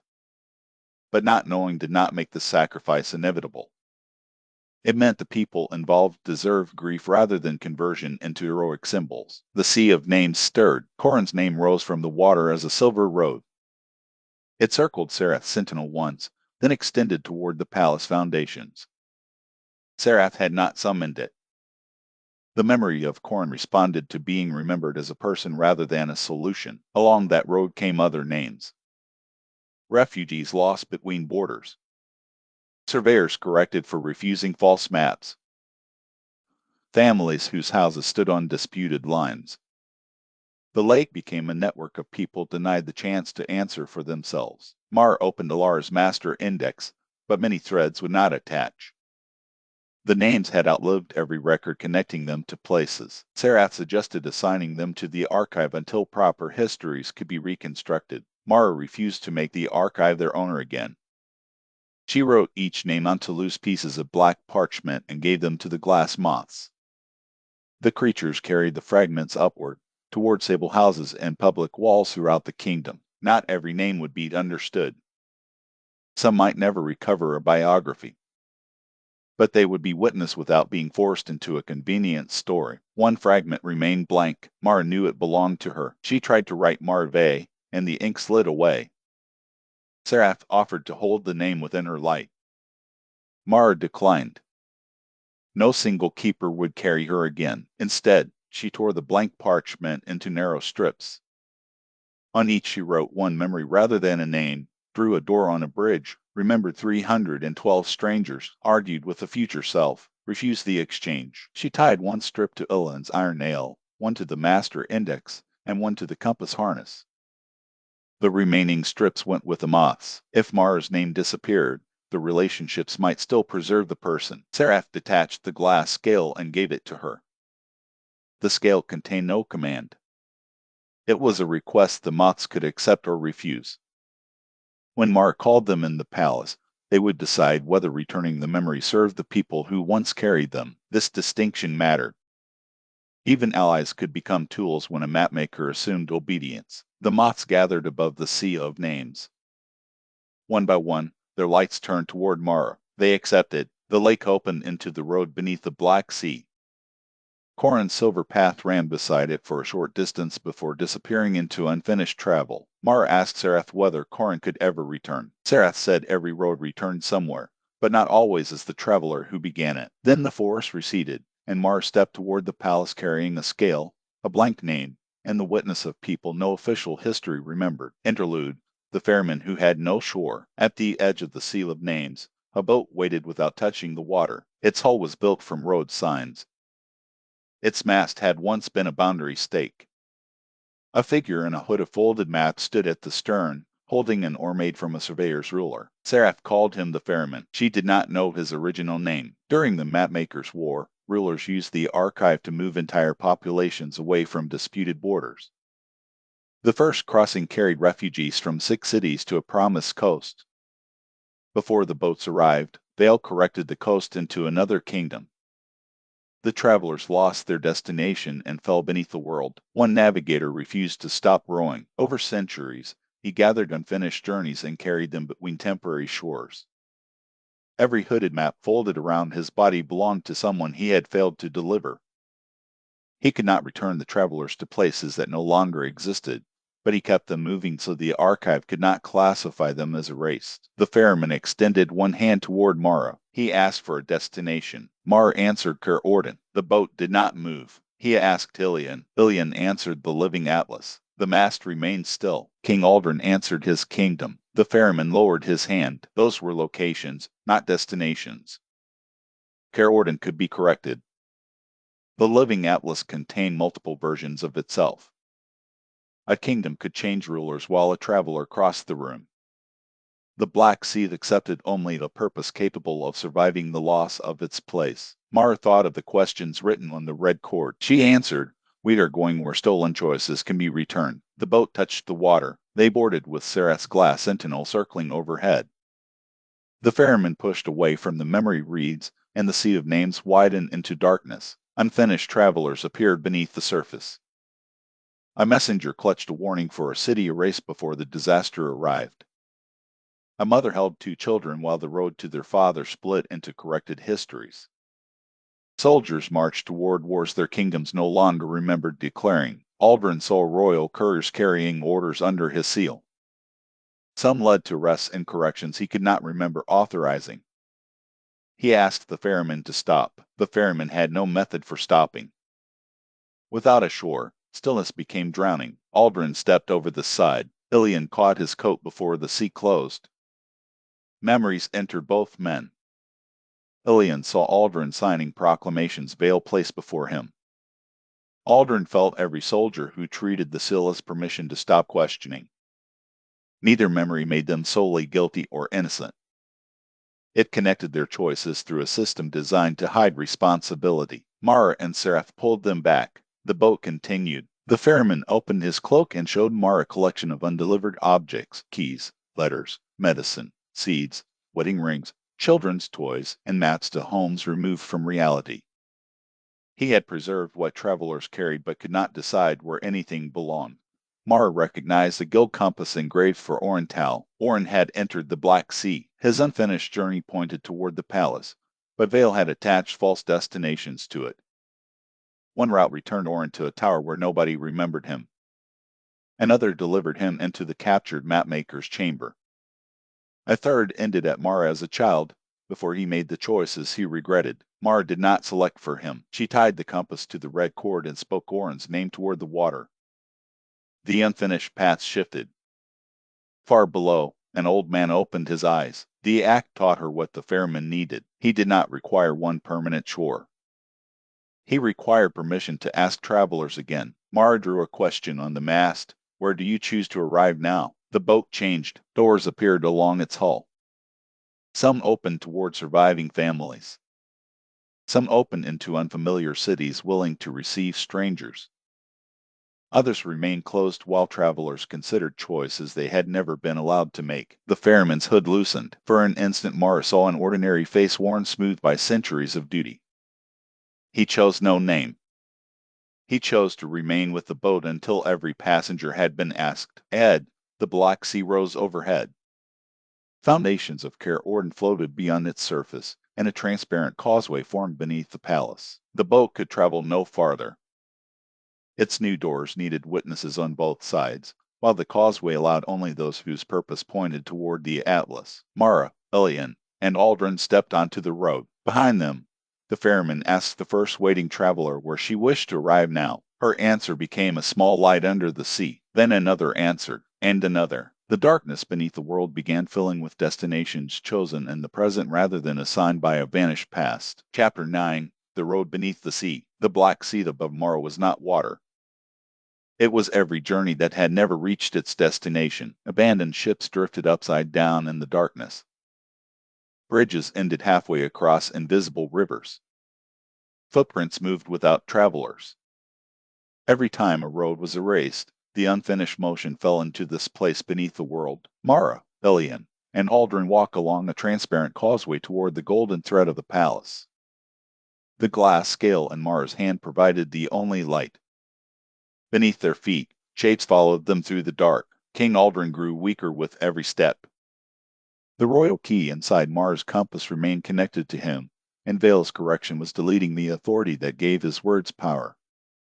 The kingdom increasingly remembered Vale as its rightful ruler. If Aldrin vanished completely, the key sentence might become nothing more than an old man's opinion. Ilian suggested turning back for the Sable cartographers. Mara could no longer locate the route behind them. The road beneath the sea existed only while they moved toward the palace. Hesitation caused sections to crack. They continued. The shadows beneath the causeway became clearer. They were travelers raced between departures and arrivals, refugees whose destination was removed, messengers carrying warnings to cities that no longer existed, children sent along emergency roads like the one Mara used to escape Asterfell. Most were only impressions. Some still possessed faces. One was Oriental. Mara saw her master walking below the transparent road, carrying an armful of guild records. He had been trying to reach the Sable print shop when Vale erased the route beneath him. His body remained trapped in unfinished travel, neither present nor stored in the archive. Mara struck the causeway with the iron stylus. It cracked open, but the black sea rushed upward as grasping hands. Ilian dragged her back before the road broke entirely. Orin looked up. Unlike the other shadows, he recognized her. He pressed one hand against the underside of the road and mouthed the warning, "Do not complete the journey." The golden thread ahead pulsed. Mara understood. The road was a trap. Vale had allowed Sereth's sentinel to reveal it because the causeway delivered travelers directly into the living atlas. The moment they reached the palace, the road would define their arrival, and Vale would control where and as whom they appeared. He could turn Aldrin into a prisoner, Ilian into a traitor, and Mara into the royal cartographer he claimed she was destined to become. They needed to leave the road before its destination. The unfinished travelers below provided the answer. Every one of them existed outside arrival. Mara drew a junction to the transparent surface, connecting their causeway to Orin's interrupted path. The two impossible routes fought each other. Cracks spread across the Black Sea. Something enormous moved beneath them. The unfinished journeys had accumulated around a hollow intelligence. It rose as a creature made from roads, wheels, sails, and thousands of outstretched arms.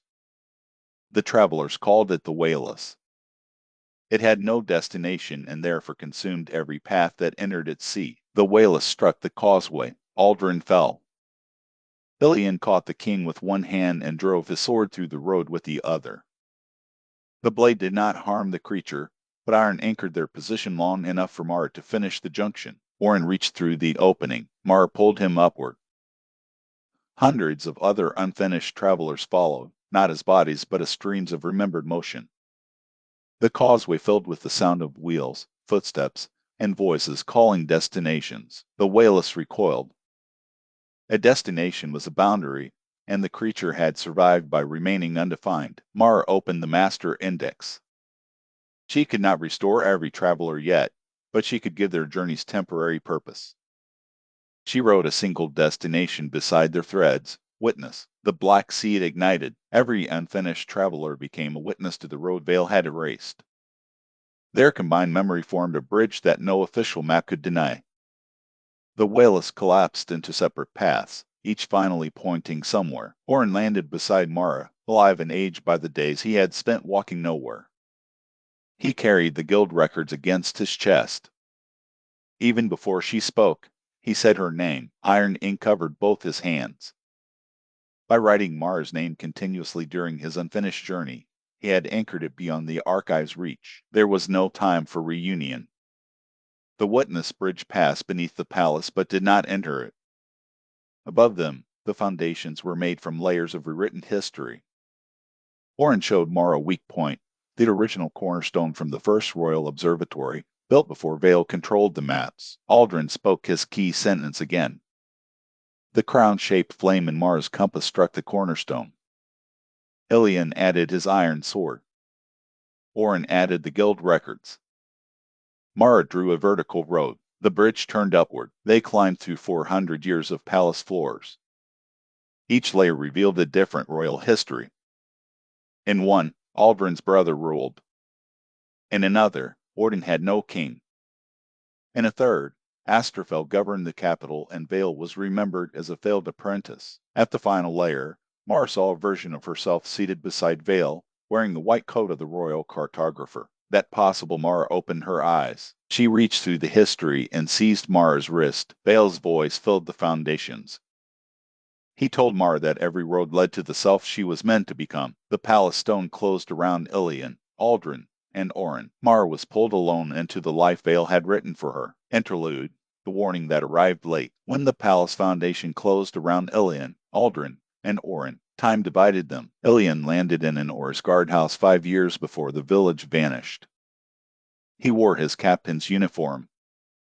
A sealed order waited on the table. Aldrin stood inside the royal observatory on the morning Vale asked him to condemn his brother. Orin returned to the guild tower on the night Alara brought Mara through the emergency road from Astrafel. Each man knew the scene had already happened. Each also believed, for one dangerous moment, that he could repair everything by choosing differently. Ilian opened the order. It instructed his patrol to deliver new boundary stakes around Oris. The stakes were described as tax markers. His younger self had noticed the royal mapmaker's sill and asked why a chancellor concerned with roads cared about village taxes. The superior officer called the question insubordinate. In the true past, Ilian obeyed. Now he tore the order in half. The guardhouse vanished, and another appeared. The sealed order waited again. Every refusal returned him to the same morning. Vale was not offering a changed history. He was exhausting Ilian with an impossible demand to become innocent through repetition. Ilian stopped tearing the paper. He wrote a warning to Oris instead. The archive changed the destination. One copy arrived after the village vanished. Another reached a tax station whose clerk had forgotten the road. A third came to Mara's hands years too early, before she knew Oris existed. Every warning arrived late. Ilian kept writing. If he could not repair the past, he could preserve the point where doubt should have changed his choice. He described the seal, the unexplained stakes, and the relief he felt when duty allowed him to stop asking questions. The confession did not free him. It made the room larger. In the observatory, Aldrin faced a document titled Clemency for Prince Carrot. He remembered signing it. Vale said the paper would exile his brother rather than execute him. The restored memory moth had shown that the sentence authorized correction. Aldrin read the hidden map beneath the legal words. Every letter of clemency connected to a blank cell in the living atlas. He refused to sign. The morning restarted. He warned Carrot. The morning restarted. He ordered Vale's arrest. The morning restarted. Aldrin finally understood that the prison was built from the fantasy that one brave decision could remove all the years he benefited from forgetting. He signed his brother's name instead of his own. Carrot Orden. The name did not change the past. It restored the person hidden inside the king's guilt. The observatory walls opened enough for Aldrin to hear another pen moving far away. Orin sat across from Alara and 6-year-old Mara. Alara gave him the child, the map case, and instructions for building a replacement life. Orin wanted to warn her that the secrecy would one day leave Mara unprepared.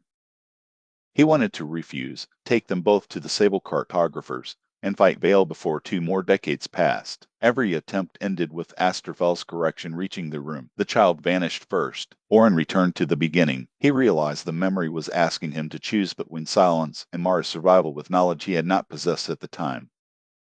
Vale's prison turned hindsight into a weapon. Orin stopped trying to become wiser in the past. He knelt before the child and admitted the truth available to him. I am frightened.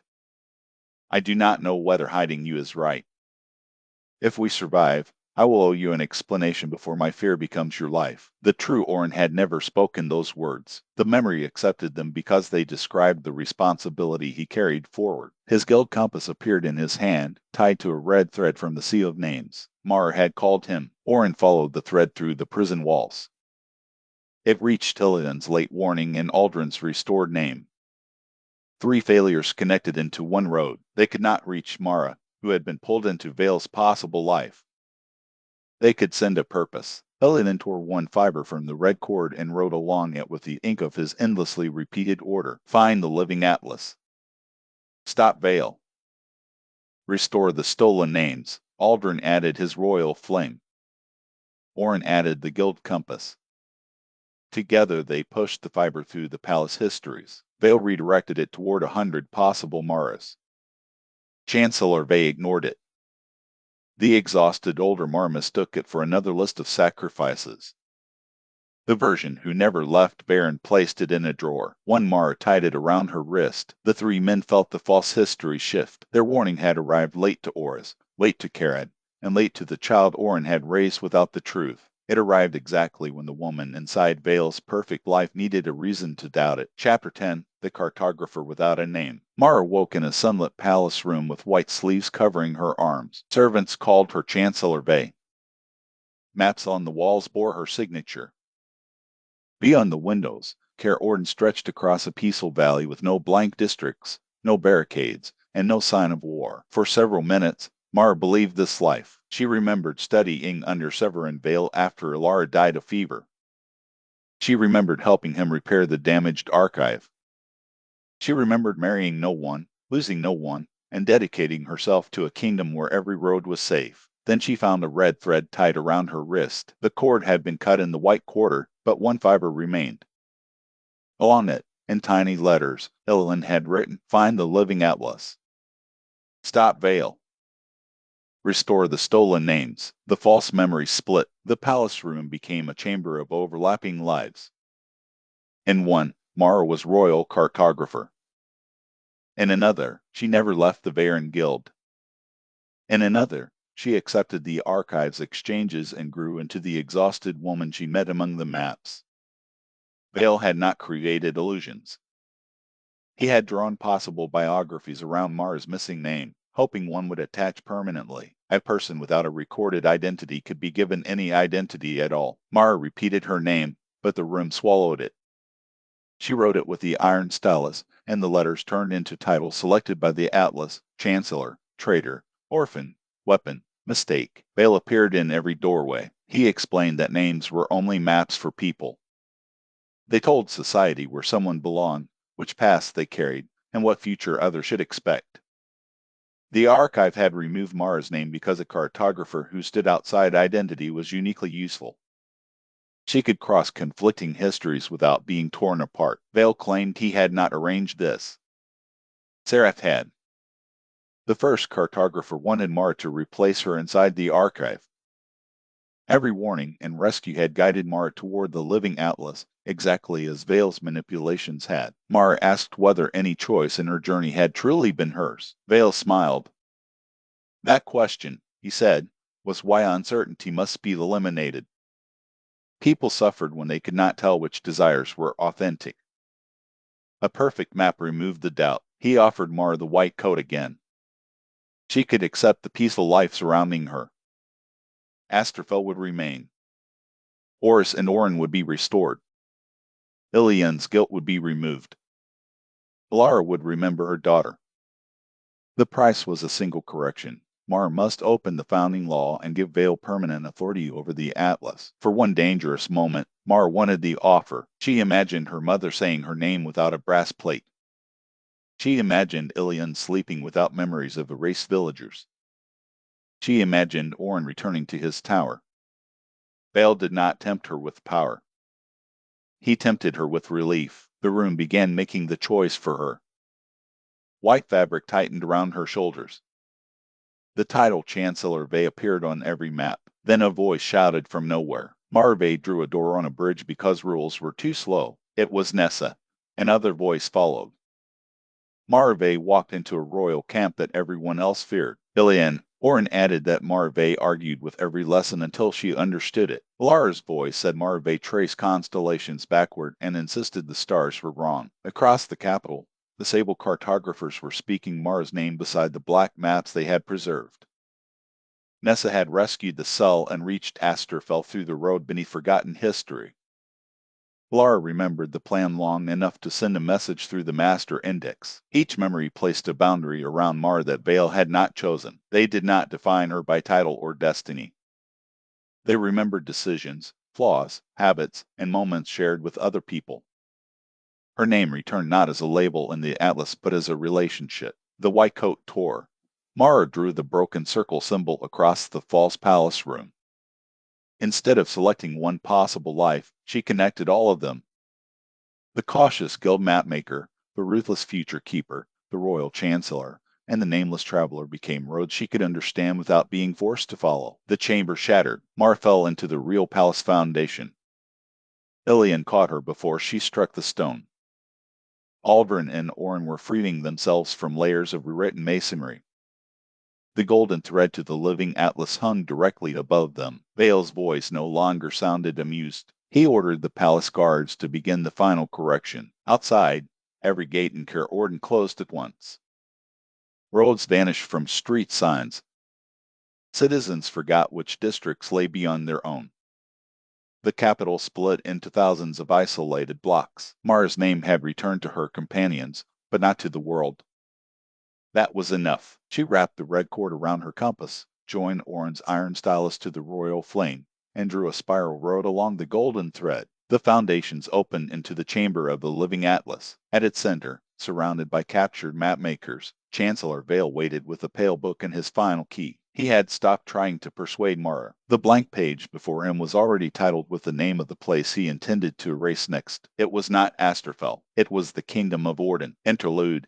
When the Moths returned, the glass moths entered Carorden through every blank wall. Nessa saw the first one emerge from a painted barrier in the Lantern District.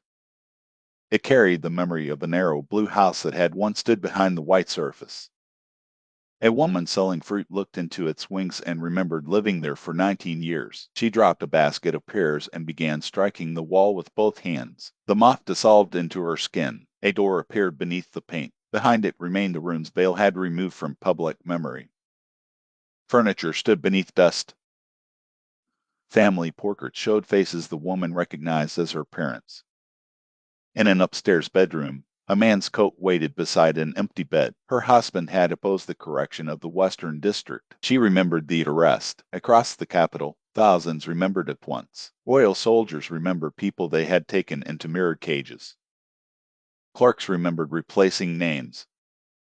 Neighbors remembered noticing doors vanish and deciding not to ask because the official maps looked certain. Children remembered siblings. Parents remembered empty cradles. King Aldrin citizens remembered a prince removed from every royal history. Truth returned without instructions for surviving it. The first rites began near the palace road. A crowd pulled a whitewashing clerk from his cart. The man remembered his own work and did not defend himself. He knelt while people named the houses he had painted over. Nessa stepped between them with a black map raised above her head. The crowd accused her of protecting Vale's servant. She answered that memory was evidence, not a sentence. If returned truth became permission for immediate punishment, the loudest grief would turn into another map no one could challenge. Some listened. Others did not. The fruit seller from the blue house picked up the clerk's brush. For one terrible moment, Nessa thought she would use the handle as a weapon. Instead, the woman dipped it in black paint and wrote her husband's name across the clerk's cart. Other names followed. The crowd transformed the whitewashing wagon into a moving record. Nessa organized houses of witness wherever moths gathered. Markets became testimony halls. School teachers wrote conflicting memories on opposite sides of classroom boards. Priests opened shrines to names from religions the capital had forgotten. No single account was declared official during the first day. That restraint became harder as more memories returned. One soldier remembered carrying out an order in a district that another witness insisted never existed. A family remembered two different daughters occupying the same life. Merchants discovered property acquired through corrections. Couples remembered marriages removed so politically useful unions could replace them. The archive had not merely hidden crimes.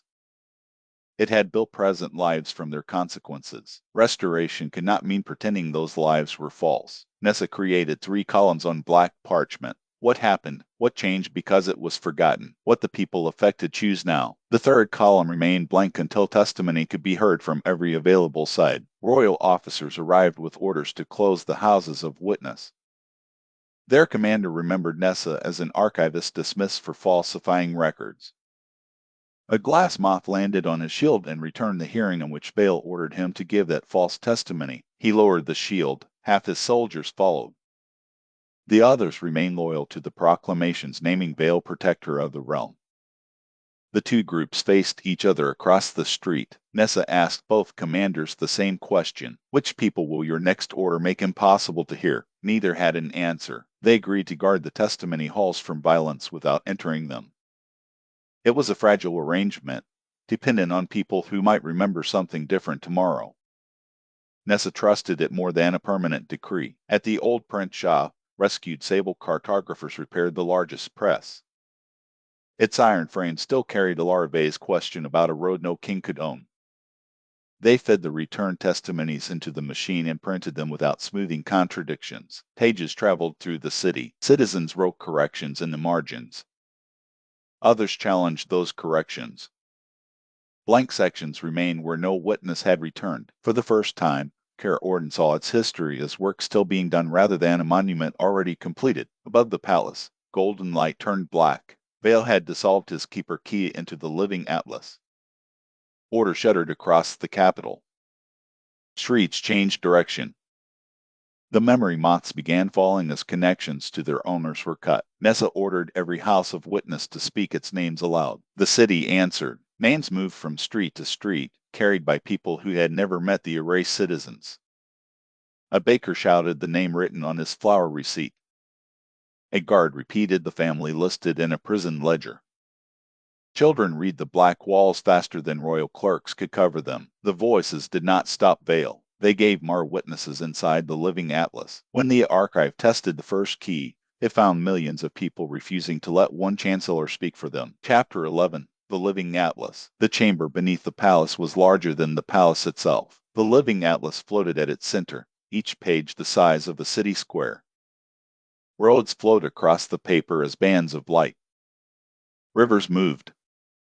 Forests grew and were cut down in seconds as the atlas displayed centuries at once. Around it stood hundreds of captured mapmakers connected by silver threads. Some were old. Some wore guild uniforms from eras Mara knew only from paintings. Their hands moved across tables, copying corrections dictated by the pale book. Their bodies remained in the chamber while their lives had been removed from history. Warren found teachers who had disappeared before he was born. Mara saw the source of Vale's impossible precision.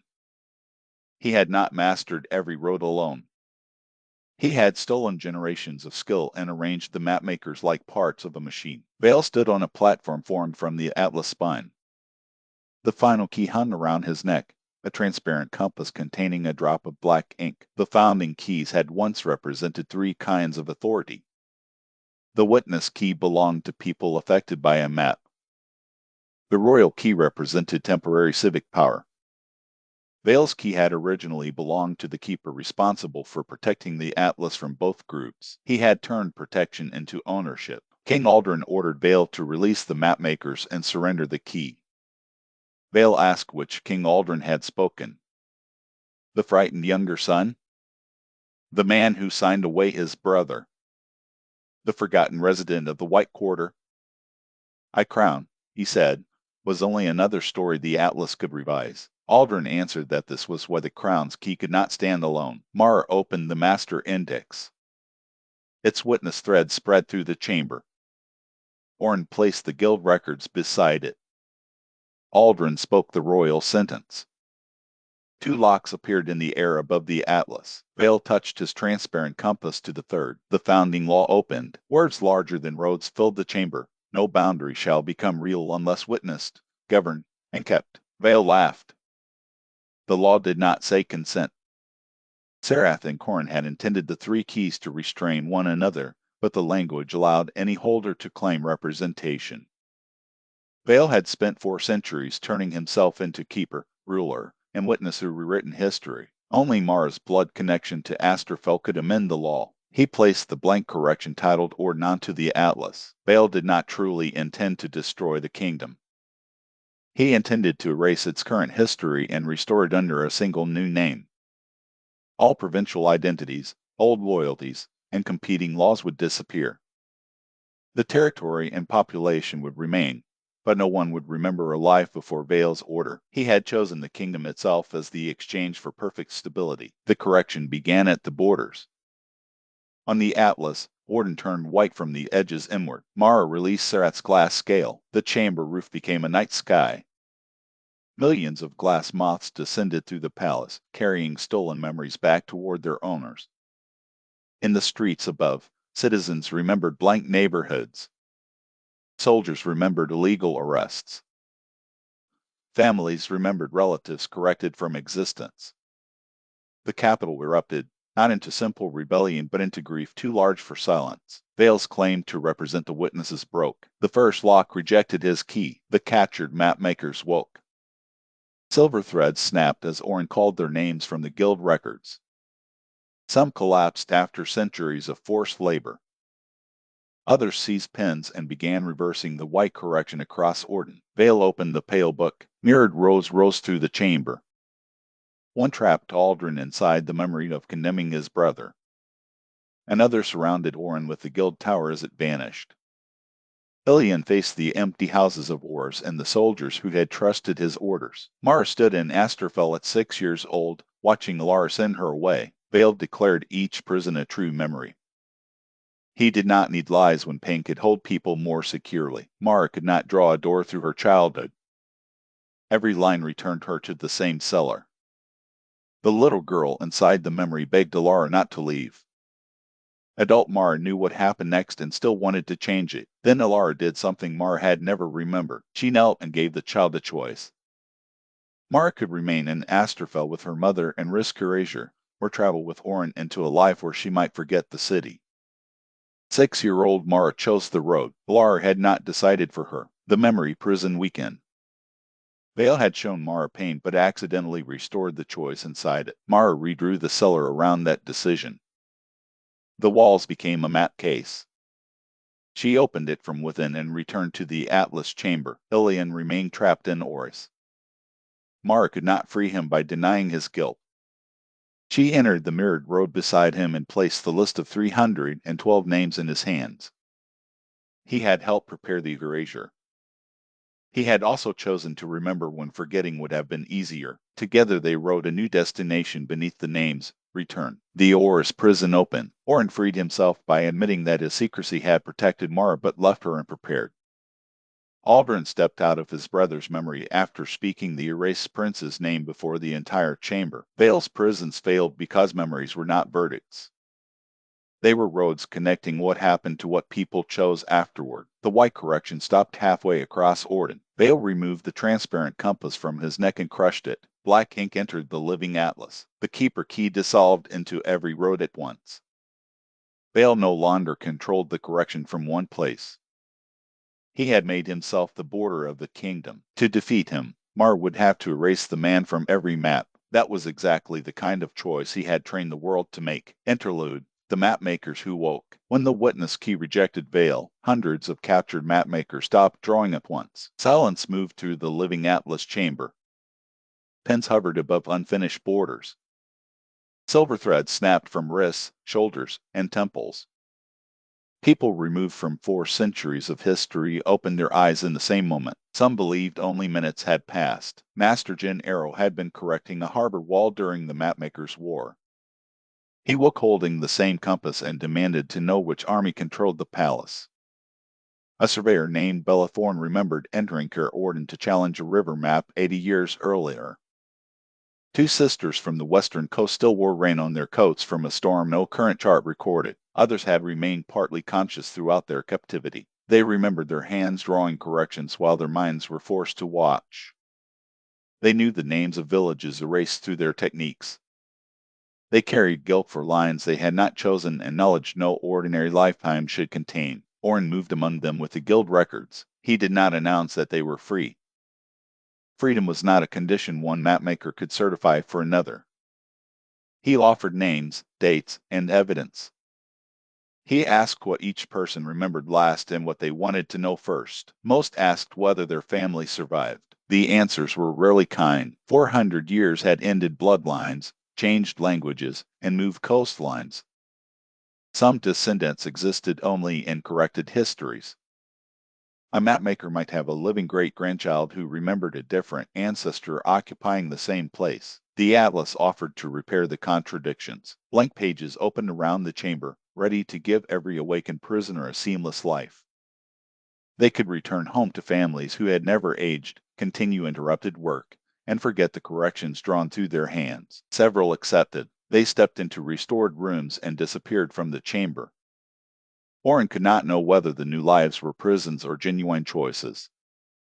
The witness law prevented him from closing those roads for their own protection. Most stayed. Belethorn found her river map inside the atlas.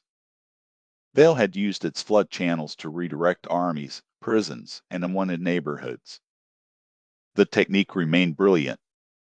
Its purpose had been changed until brilliance became infrastructure for erasure. She wanted to destroy every line she had drawn. Jin Arrow stopped her. Removing the harbor walls would flood 6 modern districts. The present had grown around stolen work. Justice could not mean pretending consequences disappeared when authorship returned. They created a correction table without authority to correct. Each awakened mapmaker recorded 3 things: the technique taken from them, the people harmed through its use, and the people now dependent on the result. The table would not decide what remained. It would give affected communities evidence for choices Vale had hidden. The Western Sisters discovered that their storm road still carried ships safely to port. It also bypassed an island Vale removed from trade maps after the residents resisted Orden. Closing the road would end the island's isolation but send vessels into dangerous water. They proposed a shared route maintained by both harbors. It was the first new line drawn in the chamber that did not become real immediately. The proposal waited for witnesses. Nessa's black pages arrived from the city above. Returned memories filled the margins with names of people affected by the awakened mapmaker's work. A farmer challenged a river boundary. Dock workers described the storm route. Families from erased neighborhoods testified through glass moths. The mapmakers listened. Many had spent their original lives believing expertise entitled them to final decisions. Captivity taught the opposite lesson in the cruelest possible way. Vale had treated their skill as a tool while treating communities as symbols. A new atlas could repeat both errors even without him. Orin found his own page at the correction table. His technique was protective secrecy. The people harmed included Mara, his apprentices, and everyone left without knowledge of Asterfell. The people protected included the same names. He left the proposed remedy blank. Mara would have a right to answer before he wrote it. Across the platform, Vale crushed the transparent compass. Black ink entered every road. The newly awakened mapmakers felt the keeper key searching for hands. It offered mastery of the atlas to whoever seized control first. After centuries of powerlessness, the temptation was enormous. No single person reached for it. Jin placed his compass on the table. Bella placed hers beside it. One by one, mapmakers from incompatible eras surrendered the tools Vale expected them to fight over. Their refusal did not stop the black correction. It prevented a new keeper from being born in the moment the old one became the border of the kingdom. When roads began tearing through Vale's transparent body, the awakened mapmakers turned toward the communities attached to their tables. For the first time, they prepared to defend maps by listening to the people living inside them. Chapter 12, The City Chosen to Vanish. As Vale merged with the borders, his body became transparent.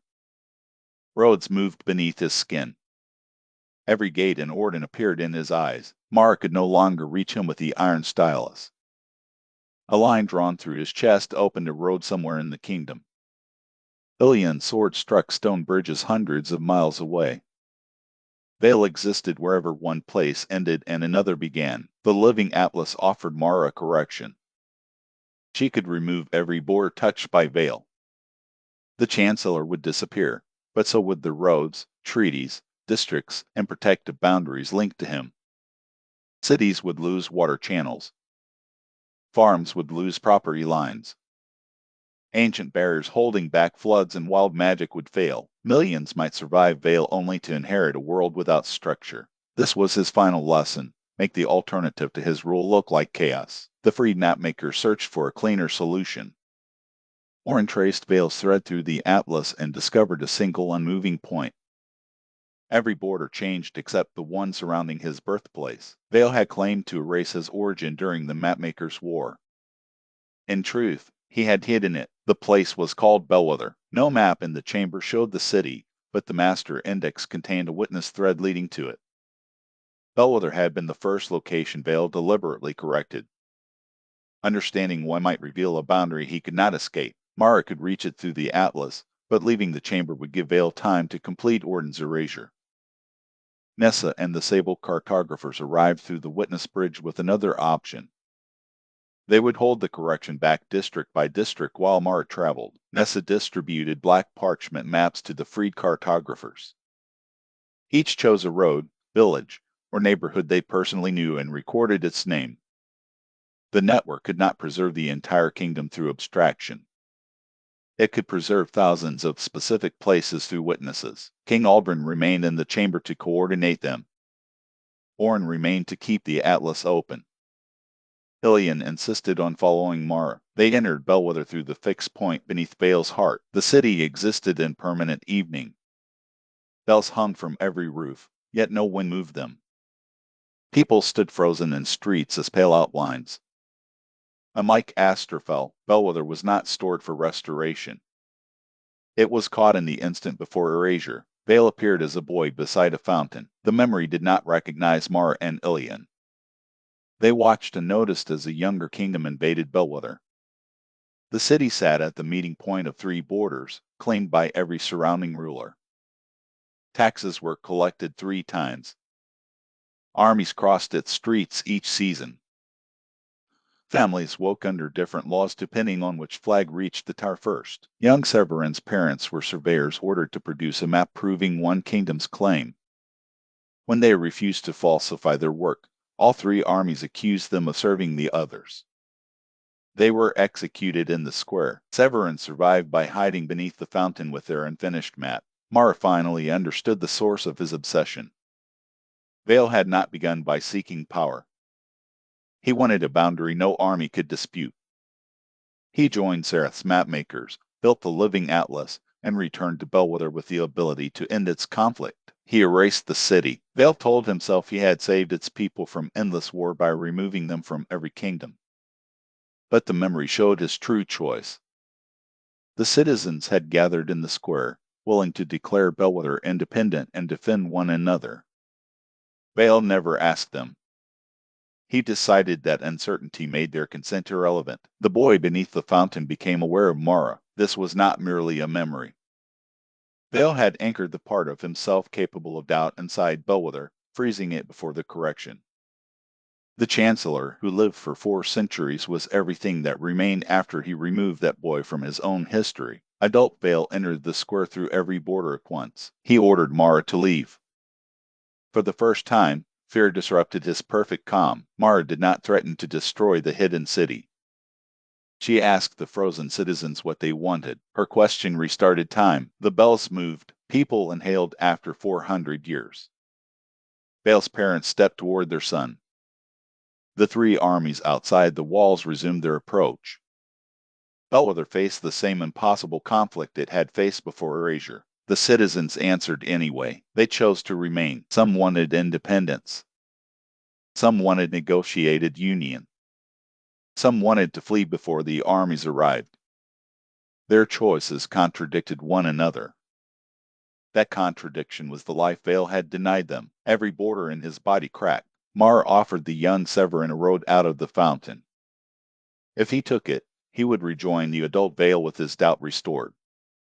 Ilian warned that mercy could give their enemy another weapon. Mara replied that destroying the child would repeat Vale's first correction. Young Severin stepped onto the road. Adult Vale screamed as centuries of removed guilt returned at once. Bellwether's frozen people became real enough to enter the master index. The city was no longer his hidden origin. It was a community with its own witnesses. Vale fled back toward the living atlas, carrying the boy inside him. Mara and Ilian followed. Behind them, the three ancient armies reached Bellwether's walls. The city bells rang a warning across 400 years, and its people prepared to choose their future for themselves. Interlude, the siege of three histories. When Bellwether restarted, three armies reached its walls at the same moment. Each army came from a different version of the past. The northern soldiers believed Bellwether belonged to a mountain crown that had vanished 3 centuries ago. The eastern army carried Orden's earliest banners. The western force served a republic that existed only inside a corrected history. All three possessed legitimate memories. Their maps proved incompatible claims. Their commanders expected the city to select one truth before the gates opened. Bellwether citizens had only minutes to respond after 400 frozen years. Mara wanted to remain and help, but Vale's collapse was already pulling her toward the living atlas. Young Severin had entered the adult chancellor, and every corrected border in Orden shook with the reunion. Ilian reminded Mara that saving Bellwether by making its decision would teach the city nothing different from Vale. They stayed long enough to offer roads, not answers. Mara drew 3 approaches ending outside the walls. Each army could send 10 unarmed witnesses into the square. Bellwether would send 10 citizens to inspect each camp. No history would become the city's law merely because it arrived with more soldiers. The commanders rejected the plan. Then the city bells rang. Their sound carried the names preserved in the sea of names. Soldiers throughout the armies remembered Bellwether residents corrected from their own families. A northern officer remembered a grandmother born inside the walls. An Orden captain remembered orders describing the city as neutral ground. A western soldier remembered trading at the fountain during a life her current history denied. The armies were not separate from Bellwether. Vale's correction had forced them to forget their connection so territorial claims could appear clean. Witnesses began laying down weapons. Not everyone followed. A northern general ordered archers forward, certain the returning memories were enemy magic. Bellwether could keep all gates closed and wait for siege, open one gate to a chosen ally, or create a shared road. The city argued in public while arrows were prepared. A baker demanded the gates remain shut. A surveyor wanted the Eastern Army admitted because Orden's claim had the newest treaty. A group of young residents, who had spent their entire lives inside one suspended day, wanted every gate open simply to see the world. There was no unanimous choice. Bellwether used the older civic rule Vale had erased with the city. Each household placed a stone in one of 3 circles, open, closed, or shared. The shared circle received the most stones, but not a majority. Rather than treating the other choices as defeated, the council assigned different gates different conditions. The northern gate closed and was reinforced. The eastern gate opened for witnesses only.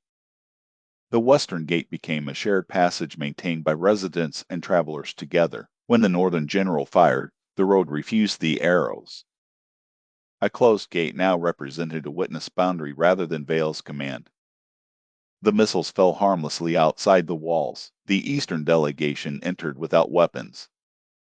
The western soldiers helped repair houses damaged when time restarted. The siege did not end in friendship. It ended in negotiations complicated enough to remain real. Mara felt Bellwether enter the master index. The city did not attach to one kingdom. Its witness thread connected to the people who lived there and the travelers permitted through its gates. Vale's fixed origin became a living place beyond his control. Adult Vale appeared at the fountain one final time. Age moved across his face in waves. He sought his parents among the restored residents and asked them to confirm that his correction had spared them decades of invasion. His mother answered that survival without choice was not mercy. His father gave him their unfinished map. It showed 3 borders meeting at Bellwether and a 4th line drawn around the city by its residents. The map was untidy. Claims overlapped. Roads carried warnings instead of guarantees. Vale tore it in half. The young Severin inside him tried to hold the pieces together. That struggle opened the fixed point leading back to the palace. Mara and Ilian entered before it closed. Bellwether remained behind with 3 armies, multiple histories, and no perfect future.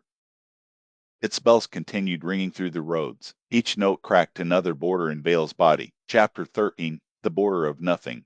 Mara and Ilian returned to find the living atlas tearing itself apart. Vale's restored doubt had not made him surrender. It made his corrections unstable. Roads appeared and vanished between heartbeats. Provinces remembered contradictory borders. Rivers flowed in both directions. Every mapmaker in the chamber struggled to hold one witness place while the atlas attempted to satisfy thousands of incompatible histories. The wide erasure across Orden had stopped, but a black shape spread from the palace. Orin called it the border of nothing. When the archive could not reconcile competing versions of a place, it did not select one. It separated the contradiction from reality. The result was a boundary with no inside, an expanding line that cut relationships without erasing either side. Two houses could remain beside each other while becoming impossible to travel between. A person could remember a family and still lose every path leading home. Vale had become that border. The Chancellor stood above the atlas, flickering between the boy from Bellwether and the ageless keeper. He remembered his parents, the city, and every life sacrificed to his order. Instead of accepting responsibility, he concluded that memory itself was the flaw. If people could not agree on the past, he would create a world where no place connected to any other. Perfect isolation was his final form of peace. The border of nothing reached the chamber walls. The freed mapmakers vanished behind invisible separations, still visible but unreachable. Nessa shouted instructions from less than a step away, yet her voice arrived from miles in the distance. Aldrin remained beside the atlas but could no longer touch the kingdom he ruled. Mara opened the Master Index. Its witness threads crossed the border for a moment, then snapped. Names alone were not enough.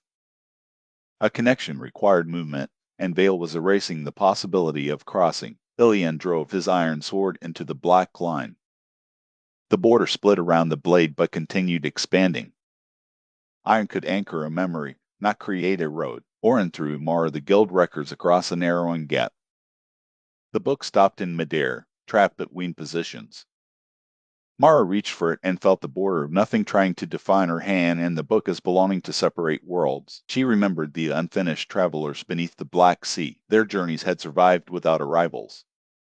She had given them the destination witness. Now she changed it. She wrote Connect. The witness bridge erupted to the floor. Thousands of unfinished journeys entered the Atlas chamber, refugees, messengers, lost children, broken ships, vanished roads, and Orin's interrupted path. They carried no official authority. They crossed because crossing was the only thing they still were. The border of nothing slowed. Mara stepped onto the moving bridge and reached Nessa. Ilian followed to Aldrin. Orin gathered the freed mapmakers. Each crossing demonstrated a relationship the border claimed could not exist. Vale attacked the journeys directly. He opened the pale book and gave them false destinations. Refugees arrived at the cities they fled. Messengers delivered warnings after the disasters. Children returned to homes that no longer recognized them. The bridge twisted beneath the weight of impossible endings. Mara could not choose correct destinations for thousands of strangers. She had learned enough to refuse the attempt. She'd erased the word connect and wrote a question instead. Where do you choose to go? The journeys answered. Paths divided through the chamber in every direction. Some travelers selected homes. Others selected new cities, unknown roads, or people rather than places. A few chose to end where they stood. The bridge became a living network too complicated for Vale to redirect at once. The border of nothing broke into islands. Serath's glass sentinel descended through the atlas pages. The first cartographer had gathered enough return memories to speak clearly. She warned Mara that the border could not be destroyed while Vale remained keeper.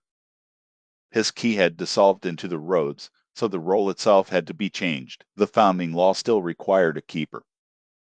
Removing Vale without replacing that function would leave the Atlas defenseless against any crown or cartographer who seized it next. Serath offered to become keeper again. Mara refused. Returning one immortal mind to the center would repeat the original failure, even if that mind belonged to a better person. Aldrin could not hold the role because a ruler must remain subject to the map's witnesses. Orin refused because guild expertise was not consent. Nessa suggested dividing the key among the Sable cartographers, but a secret group would eventually become another hidden authority. Ilian looked at the moving witness roads and proposed an answer no mapmaker had considered. Let the travelers keep the map. Roads existed because people used them. Borders mattered because lives crossed, respected, challenged, and changed them. Instead of placing the keeper key in one person or institution, they could bind it to the act of travel. Every crossing would become a small vote that kept the atlas responsive to the world. It was unstable, impossible to fully predict, and exactly the opposite of Vale's perfect order. Mar began amending the founding law. Vale struck her with every version of her name. Chancellor Vey. Nameless weapon. Last daughter of Asterfell. Future keeper. Each title became a road trying to pull her away from the unfinished sentence. Ilian wrapped the red cord around her hand. Orn placed the guild records beneath the page. Aldrin spoke the royal key. Nessa opened the Sable map so witnesses across Orden could see what was being written. Mara completed the amendment. No boundary shall become real unless witnessed by those it touches, governed by those who live within it, and kept by those who freely cross it. The words entered the living atlas. Every road in Orden lit at once. Vale fell from the borders and became a man again. But the border of nothing had reached the broken gate. Across the world, ancient arches awakened. Doorways opened into the archive, the Black Sea, race cities, and histories that had never been allowed to exist. The system our hope to free was no longer contained. Interlude, the roads that refused when the keeper key passed into travelers. Roads across the world began making small decisions, not conscious decisions, not judgments of good and evil. A road could not know why someone crossed it. The amended atlas asked only whether a boundary had witnesses, whether those living within it could govern its conditions, and whether travelers still chose to maintain the connection. For centuries, Vale's map had answered those questions in advance. Now ordinary crossings supplied the answer. At the northern edge of Orden, two villages shared a bridge over a flood river. Their governors had disputed ownership for generations. Each spring, one side removed the other's toll sign. When the broken gates awakened, the bridge split into two corrected versions and began pulling the villages into separate histories. A shepherd crossed before either council could issue an order. She carried medicine to a child on the opposite bank. Her brother held the near end of her rope. The child's father held the far end. Their journey witnessed both sides, and the bridge stopped dividing long enough for others to reinforce it. The ownership dispute remained. The road refused to erase either village while people still crossed for one another. Enkar Orden, a white wall opened onto a coastal district removed 4 years earlier. Sea wind filled an inland market. Families on the Lost Coast remembered the capital as the city that abandoned them during a storm. Capital merchants remembered profitable warehouses built on the land after correction. The gate tried to combine both places. Buildings overlapped. Waves broke across cobblestones. People on both sides fled until a group of dockworkers marked a shared loading area with black rope. They opened the gate only at low tide and allowed witnesses from each district to inventory what the correction had changed. The road accepted the temporary boundary. It did not decide who owned the warehouses. In the mountains beyond Asterfell, an ancient military pass reopened beneath a school. Armored riders from a rejected history began marching through a classroom wall. The teacher could close the gate and trap the soldiers inside and erase war. Instead, she asked whether they knew the war had ended. They did not. The riders expected an enemy kingdom that no longer existed. Asterfell citizens offered them a guarded camp outside the city while historians gathered testimony. Some soldiers surrendered. Others returned through the gate. A few refused every condition and tried to force the crossing. The shared road closed against them. Freedom to travel did not require a community to accept invasion. Along the Black Sea, the Ferryman's new doors multiplied. Cities willing to receive unfinished travelers placed iron nameplates beside inns and temples. Other cities declined. Some feared disease, conflict, or claims from corrected histories. Their gates remained closed but visible, so refusal could be reconsidered rather than disguised as non-existence. The Ferryman learned to wait without turning waiting into disappearance. Bellwether faced the hardest choice. The three armies remained outside its walls while the border of nothing fractured the roads between their camps. Wounded soldiers became unreachable from their own healers. Bellwether opened narrow passages for medicine without accepting any army's territorial claim. Each crossing weakened Vale's isolation. The northern general ordered his troops not to use the city's roads. A young archer crossed any way to carry an injured enemy. The general called it desertion. Bellwether recorded it as witness. Inside the palace, Mara amended the founding law without seeing any of these acts. She could not control how people used it.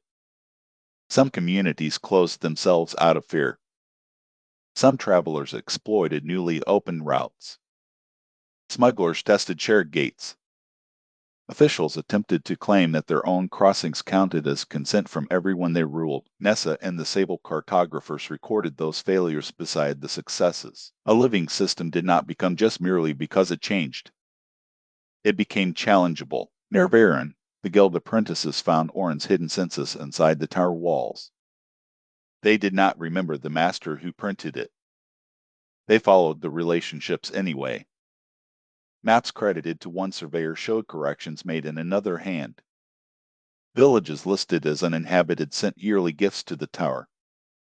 A worn teacup occupied a desk no roster assigned. The apprentices reopened a road to Kerorden and sent the records to the houses of witness. Orin felt the crossing from inside the Atlas chamber. For the first time since his erasure, his work connected to students who could not remember his name. Then the ancient gates opened completely. Rejected coasts, alternate capitals, lost houses, battlefields, and unfinished futures poured toward the present. No network of ordinary crossings could classify them fast enough. Roads twisted through one another. Snow fell into deserts. Oris houses appeared in Kerorden squares. Multiple histories claimed the same ground. The roads had refused Vale's perfect isolation. Now they needed boundaries that did not become another form of erasure. The living atlas turned to Serath, its first cartographer, and to Mara, the nameless mapmaker who had taught it to ask questions. Chapter 14, the first cartographer. The opening gates released 4 centuries of rejected geography. A coastal road appeared through the throne room. Snow from Asterfell fell across desert farms. Houses from Oris materialized in the squares of Kerorden, overlapping buildings that had replaced them. Bellwether's bells rang from towers in 3 different provinces. The world was not being erased.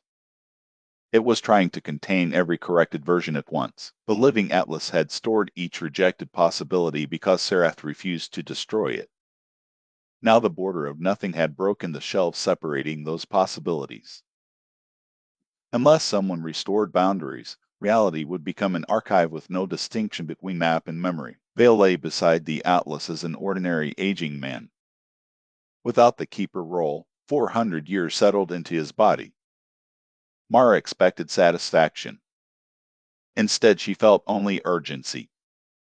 Killing him would not close the gates. Serath's sentinel shattered. The golden light inside it spread across the chamber, carrying fragments of the first cartographer. She had held the archive together through will alone. With its borders broken, she could no longer remain divided safely among the sentinels. Mara renewed her promise to give Serath a bounded life. The master index showed millions of threads connected to her. No human body could contain them. They needed to separate the stolen memories from the person who preserved them. The glass moths descended again, but this time they did not seek owners. Many memories belonged to people erased centuries ago, with no living minds to receive them. Mara opened roads toward restored places. Oris received its villagers' memories. Asterfell received the 2 lost centuries. Bellwether received the lives interrupted at the fountain. For places that remained absent, the Sable cartographers created public houses of memory rather than secret archives. They wrote the names where anyone could witness them. A memory did not need to control the present to be preserved with dignity. Thread by thread, Serath became smaller. She appeared at the center of the chamber in human form, still wearing the silver-stained coat from the Mapmakers' war. She looked around with the confusion of someone waking from a nightmare longer than history. The first thing she asked was whether Corin's border had held. Mara told her it had become the road of the forgotten to save them beneath the palace. Seraph laughed once, then wept for the friend whose death she had not allowed herself to remember. Her grief gave her shape. She was no longer the archive. She was a person who had lost someone. Mara offered Asterfell as the place that would receive Serath's name. Lara's voice came through the witness map. The city council consented. A brass line appeared around Serath, not as a prison but as the boundary of a life. Serath took her first independent breath in 400 years. The remaining gates still widened. Freed from the archive, Serath explained how to close them. The rejected worlds could not simply be forced back into storage. Each gate had to become a choice between connected places. Communities on both sides would decide whether to keep the road, limit it, or close it. The process might take years. The broken gate was different. It was the master threshold from which all archive roads inherited their shape. If it remained broken, no other boundary would hold. Someone had to reach the gate's center and redraw it. The route passed through the oldest blank space in the Atlas, a region Seraph called the Unmapped. It contained everything no map had yet described: future roads, unmade choices, and possibilities without witnesses. Entering it risked losing every identity imposed by the past. Mara's missing name made her the only person capable of crossing. Vale stirred beside them. Age had reduced his strength but not his understanding. He said the Unmapped would not merely forget Mara. It would remove the relationships that allowed others to call her back. She might repair the gate and return as no one. Ilian said he would go with her. Serath warned that anyone with a fixed identity would be divided across possible versions before reaching the center. Ilian could not survive the passage. The same was true for Alara, Orin, Nessa, and Aldrin. Mara would have to travel alone. Orin objected that she had spent her entire life believing solitude made her strong. Sending her alone repeated the wound Vale exploited. Serath agreed, but the map allowed no physical companion. Nessa found another solution. The Sable cartographers distributed pieces of the red cord through the witness network. Each person who remembered Mara tied a thread around a road, doorway, bridge, or boot. Ilian spoke her name. Orin described her stubborn questions. Alara traced backward constellations. Aldrin remembered the woman who returned his erased brother. Citizens of Asterfell remembered the daughter their city had lost. People in Oris remembered the mapmaker who wrote return beneath their names. Mara could enter alone without traveling unsupported. She placed the master index in Nessa's hands. She gave Orin the iron stylus and Aldrin the royal flame. She left the glass scale with Serath. Only her brass compass remained. At the edge of the living Atlas, the blank space opened like a white horizon. Ilian asked Mara to promise she would return. She refused to make a promise she might be unable to keep. Instead, she promised to choose the road home if she found it. Then Mara stepped beyond every map. Interlude, the Council of Roads. Before Mara entered the Unmapped, the open gates created a new kind of council. No hall could contain it. Communities spoke through thresholds scattered across Orden and beyond. At one arch stood Asterfell's council. At another waited the villagers of Oris. Bellwether sent 3 delegates, one through each surviving gate. Sailors appeared from a coast erased before the kingdom existed. Even travelers from possible histories looked through doorways that might close when the Atlas stabilized. The question was simple to state and impossible to answer for everyone: which roads should remain? King Aldrin offered to coordinate. He refused to command. Nessa and the Sable cartographers recorded each decision on black parchment so no later correction could pretend the choices had been unanimous. The first dispute involved Asterfell and Caer Orden. A direct gate connected the city Vale erased to the capital that benefited from its absence. Some Asterfell citizens wanted the road destroyed. Others wanted access to records, descendants, and property altered during the missing centuries. Caer Orden merchants wanted immediate trade. Families on both sides wanted time. They chose a shared road open only 3 days each month, maintained by witnesses from both cities. The arrangement satisfied almost no one completely. That was why Nessa trusted it. Oris faced a different choice. Its gate opened into the black sea of unfinished journeys. Closing it would protect the village. Keeping it open might allow other lost travelers to return. The people had just survived erasure and owed the world nothing. They voted to keep one narrow passage under village control. Anyone emerging would receive food, a nameplate, and a hearing before being sent onward. Ilian listened from the Atlas chamber. The villagers did not know he had helped place the boundary stakes. Their choice to aid strangers did not absolve him. It made his coming confession more necessary. Other gates closed. A farming town rejected a road into a possible future where its river had been poisoned. A mountain province held an arch that allowed royal soldiers to bypass its defenses. A family closed the bedroom door opening into the house of relatives who had chosen to forget them. The council respected these decisions. Connection and post without consent was another invasion. Some gates remained open. Two halves of a community divided by a corrected border reunited. Scholars entered a library whose language no living nation remembered. Children in the White Quarter opened a chalk doorway to a park removed from the capital and spent the morning playing beneath trees older than official history. Seraph watched every choice with growing wonder. She had designed the atlas around 3 keys because she believed authority needed balance. She had never imagined millions of temporary keys distributed through ordinary acts of crossing. Orin told her systems built by experts often underestimated the people expected to live inside them. Seraph answered that guilds underestimated apprentices for the same reason. For the first time, Orin laughed with a woman whose work had shaped his profession. The Council of Rhodes also considered Mara. Her name could not be placed on a formal vote. Still, every community touched by her journey had become a witness. Astrafel remembered the child sent away. Oris remembered the silver word return. Orden remembered glass moths releasing stolen history.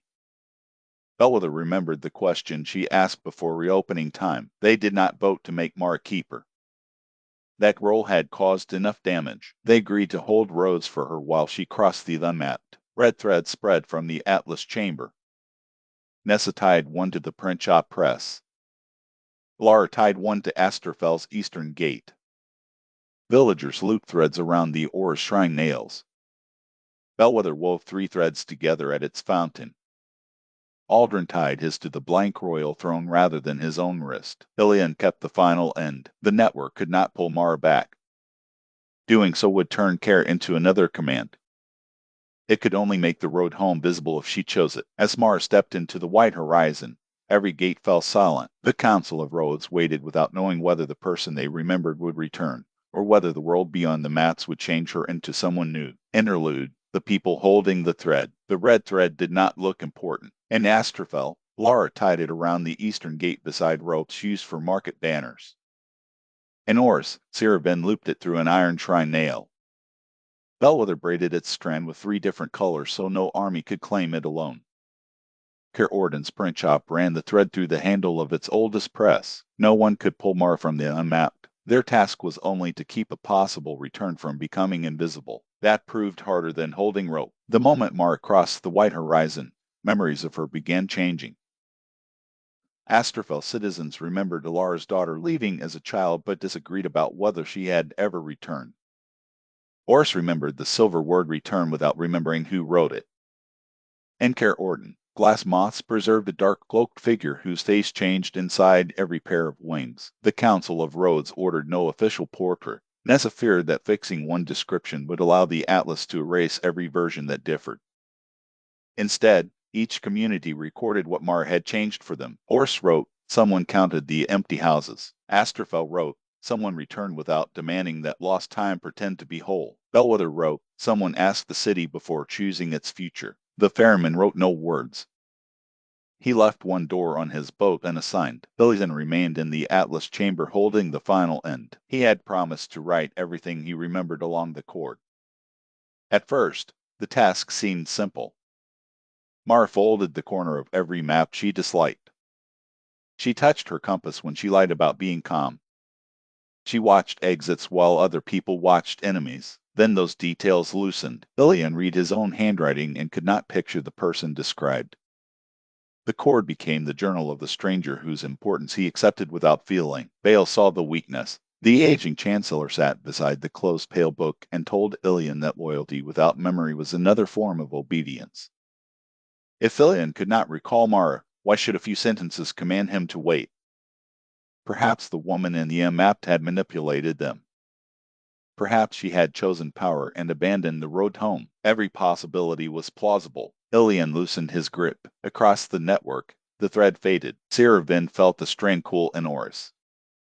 She had returned only recently and remembered almost nothing between the village's disappearance and restoration. Yet she recognized the feeling of an unfinished moment. It was the same pressure she had felt inside the shrine while 312 people waited for someone to notice. She rang the bell. The villagers gathered and repeated the relationship questions from their final evening. Who waits when your road is late? Who notices the empty chair? Who carries your name when you cannot? Their answers moved through the thread. In Asterfell, Laura heard the shrine bell through the gate. She could no longer remember adult Mara's face. She remembered choosing to send a child away, and the brass plate she had held through a reunion the archive would not permit her to keep. Laura did not tell Ilian to hold on. She told him why she was holding her end. Bellwether answered next. Its baker held the thread because roads brought flour. Its surveyor held because borders required challenge. A young resident held because she wanted to see a world beyond the suspended day. Their reasons contradicted one another and still supported the same possible road. Ilian understood the difference Vale missed. The cord did not command loyalty to Mara. It connected choices made independently by people she had affected. Ilian did not need certainty about the person beyond the map. He needed to decide whether the road deserved to remain visible. He wrapped the thread around his wrist. Vale opened the pale book. Ink spread toward the network, offering each holder a corrected memory in which Mara never existed. The offer removed grief, confusion, and responsibility. Oris became an abandoned village with no missing residents. Asterfell became an ordinary province. Bellwether never faced 3 armies.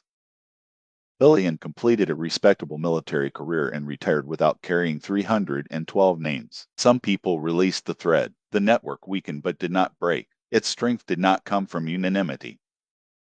It came from enough independent witnesses continuing to choose the connection. Nessa recorded every release strand beside every strand held.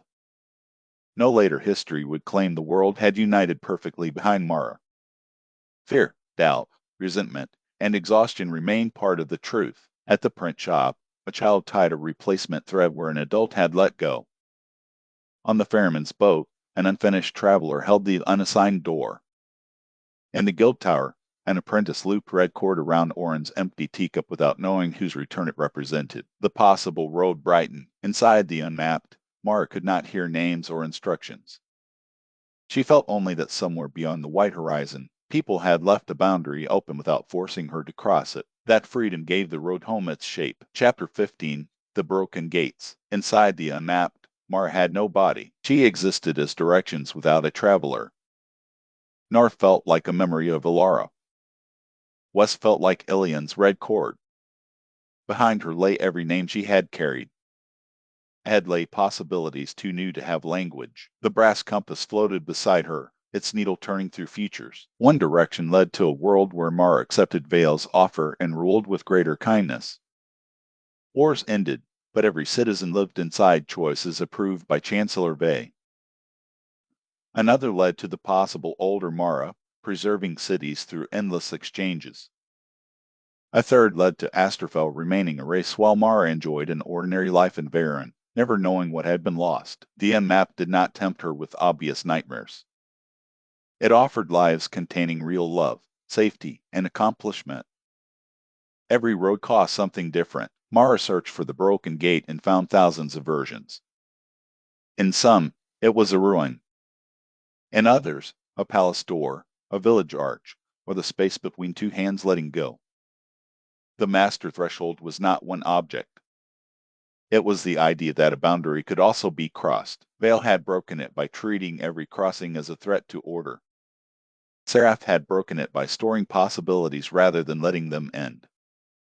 Mar had broken it by bordering the archive without knowing what its collapse would release. Repair required more than defeating an enemy. It required accepting that some roads must close. The compass needle stopped. Before Mar stood a simple wooden gate beside a field. Her mother waited beyond it with 6-year-old Mara. Elian stood on another path wearing no iron nail because Oris had never vanished. Orin worked in a warm tower. Seraph watched an unmapped sunrise. Even Vale appeared as the young surveyor from Bellwether, carrying his parents' unfinished chart. This possibility restored everyone. It required only one correction. The living atlas must never have been created. Without it, Asterfell would never be erased. The Mapmakers' war would continue through ordinary history. Millions might die, or they might choose peace without magical intervention. No one could know. Mara could erase the atlas from the past and release the world from its power forever. She nearly chose it. Then she noticed the people absent from the perfect field. The citizens born along roads created by the atlas did not exist. Ilian's life followed a different history. Nessa never met the Sable cartographers. Aldrin's brother lived, but Aldrin himself died in childhood because the royal physicians never reached him along a corrected road. No version rescued everyone. A clean beginning was another kind of erasure. Mar turned away from the perfect field. She chose the damaged world that already existed. The wooden gate became black stone. The crownless canyon appeared without sky. In the gateway stood Vale, young and old at once. His physical body remained in the Atlas chamber, but 4 centuries of corrections had left an imprint in the master threshold. Even stripped of power, his belief controlled the gate. Every uncontrolled road eventually brought invasion, loss, or betrayal. He showed Mara Bellwether under 3 armies. He showed refugees carrying wars across borders. He showed diseases following trade routes and conquerors marching over bridges built for peace. Vale's argument was not false. Roads carried danger. Mara answered that walls did too. Isolation protected cruelty from witnesses. Closed borders trapped people with famine and rulers. Race roads did not end violence. They made victims disappear beyond concern. Vale demanded a guarantee that free crossings would create a better world. Mara had none. That was the point he could never accept. A road was not a guarantee. It was an opportunity for choices that mapmakers could not make in advance. The imprint attacked her with closing gates. Each slam removed a relationship. Mara forgot Orin's lessons, Mrs. Voice, Aldrin's courage, and the feel of Ilian's hand catching hers in the archive. The compass needle shook as the reasons to return disappeared. Across reality, red threads tightened. People spoke her name. They could not send memories into the unmapped, but their acts of remembering created pressure against the closing gates. Mara felt shapes where the relationships had been. She did not remember Ilian, yet she knew someone had trusted her enough to write a purpose on red cord. She did not remember Ilara, yet backward constellations felt like home. Mara drew without the iron stylus. She used the compass needle in her own blood, not to make a perfect gate, but to define 3 choices: open, closed, and shared. An open road allowed crossing. A closed road preserved a boundary. A shared road required people on both sides to maintain it together. No condition was permanent. Each could change when witnesses and travelers chose again. The master threshold accepted the design. Across the world, broken gates transformed. Some closed as communities rejected the dangers beyond them. Others remained open to restored families and forgotten neighbors. Many became shared roads watched from both sides. The Vale imprint began to fade. He asked what would happen to Bellwether. Mara said she did not know. Its citizens would decide. For the first time, the young Severin looked relieved by uncertainty. The broken gate repaired itself around Mara. The road home appeared. She chose it, but as she crossed, the unmapped demanded one final boundary. Mara could return as the person others remembered, or she could keep the ability to walk roads outside the Atlas. She could have a fixed name or remain the cartographer capable of reaching places maps ignored. Mara thought of Oris, Bellwether, and every future place that might need someone to notice its disappearance. She kept the road, her name dissolved into the gate. Interlude, the last map. While Mara crossed the unmapped, Vale made one final attempt to reclaim the living atlas. His body had become old and fragile, but the pale book still contained corrections prepared across 4 centuries. He opened it to the final page. The page held no city, road, or border. It was a map of obedience. Every command ever accepted because it appeared official formed a line of ink.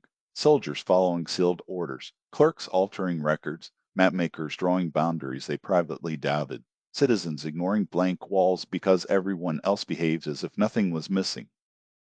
Vale had discovered that his greatest power never came from magic. It came from people surrendering judgment to a system that looked permanent. He had activated the map. Across the chamber, freed mapmakers returned to their tables. Royal soldiers raised mirrored shields. Clerks in the city gathered buckets of whitewash. Even members of the Council of Roads felt the old relief of letting someone else choose. Elian reached for his former captain's insignia. Suddenly, certain duty required Vale's protection. Orin began closing the guild records. Aldrin almost sat upon the throne that the provinces had not yet decided to preserve. Nessa resisted because the Sable cartographers had trained themselves to question official records. Then she saw her own organization drawn into the obedience map. Secret instructions, trusted couriers, and fear of discovery had taught the Sable cells to obey too. No group was immune. Seraph walked toward Vale. As the system's creator, she felt the command more strongly than anyone. She had spent centuries accepting responsibility for every stored life. Vale ordered her to become keeper again and repair the archive. Seraph stopped beside the pale book. Instead of fighting the command, she asked the nearest mapmaker whether they consented to her authority. The question interrupted the line. Orin asked Ilian whether he wanted the captain's insignia or merely recognized it. Ilian dropped the medal. Aldrin asked the provincial witnesses whether they wanted him on the throne. Several answered no. Nessa asked the Sable cells to challenge her instructions before following them. Each question broke another part of the obedience map. Vale tried to issue commands faster. The pale book wrote laws across the floor. No mapmaker may alter the atlas. No soldier may cross the royal line. No witness may speak and erase name. The rules had power only while treated as settled. Citizens began writing questions over them. Who authorized this line? Who benefits from the silence? Who is missing from the map? What happens if we refuse? The chamber filled with competing ink. Vale's last correction unraveled. He seized the living atlas with both hands and attempted to tear out the page containing the unmapped. If Mara lost the road home, the repaired master threshold would remain outside reality. The broken gates would never stabilize. Ilian crossed the platform, but an invisible border threw him back. Orin's iron stylus could not reach Vale without Mara to draw the path. Seraph could enter the atlas, but doing so risked merging her with the archive again. King Aldrin used the royal flame. He did not order the border removed. He formally surrendered the crown's exclusive authority over the palace chamber. The atlas recognized every present witness as equal governor of the space. The invisible border disappeared. Ilian reached Vale before the page tore. He could have killed the chancellor. Instead, he closed the pale book and tied it with a red cord. Vale demanded to know why his enemies kept refusing decisive solutions. Ilian answered that restraint was also a decision. The living atlas turned to a blank final page. No one in the chamber could write on it. The page belonged to whatever returned from the unmapped. For several long minutes, nothing happened. Red threads around the world began going slack. Lara forgot why she stood at Asterfel's gate. Oris villagers watched the silver word return fade from the shrine. Bellwether's 3 woven cords lost their color. Ilian held the final end and felt every memory of Mara disappear. He could not remember her face, voice, or name. He remembered only that someone had refused a promise and chosen a road. That was enough to keep holding. The final page moved. 3 symbols appeared in fresh ink: open, closed, and shared. The red thread tightened. A doorway formed at the edge of the Atlas chamber, and a nameless cartographer stepped through. Chapter 16. the road home. The living atlas closed. For the first time in 4 centuries, it became an ordinary book. Its pages still changed as roads and borders changed, but no line commanded reality by itself. Corrections required witnesses, governments, and travelers to agree. The map could guide a choice. It could no longer replace one. Mara returned to the chamber as the last black boundary vanished. Ilian saw a woman step from the atlas and knew she mattered. He held the red cord covered in memories, yet the name written along it had gone blank. Orin remembered teaching someone who argued with every lesson. Lara remembered a child choosing the emergency road from Asterfell. None of them could connect those memories to the woman before them. Mara had returned nameless again, more completely than before. This time she did not panic. She took Ilian's hand and traced the broken circle symbol on his palm. He remembered the signboard at Oris, the glass moths, and a promise to choose a road home. Recognition did not return as a name. It returned as trust. Ilian tied the red cord around Mara's wrist. He said they could learn the rest again. Around them, the freed mapmakers disconnected the last silver threads. Some aged when the atlas released them. Others discovered that their original lives had ended centuries earlier. The Sable cartographers opened the palace doors and invited the city inside, turning the hidden chamber into a public record rather than another secret controlled by experts. King Aldrin addressed Ker Orden from the observatory in the White Quarter. He confessed his role and his brother's erasure and announced that the restored prince's name would return to the royal history. Aldrin did not claim the throne by corrected memory. He called for councils across the provinces to decide whether Orden would remain one kingdom. Some regions chose to stay. Others chose independence. Roads remained open while negotiations began. The result was disorderly. Trade slowed. Old crimes returned to public knowledge. Families argued over conflicting memories. Several governors attempted to preserve power by destroying Sable maps.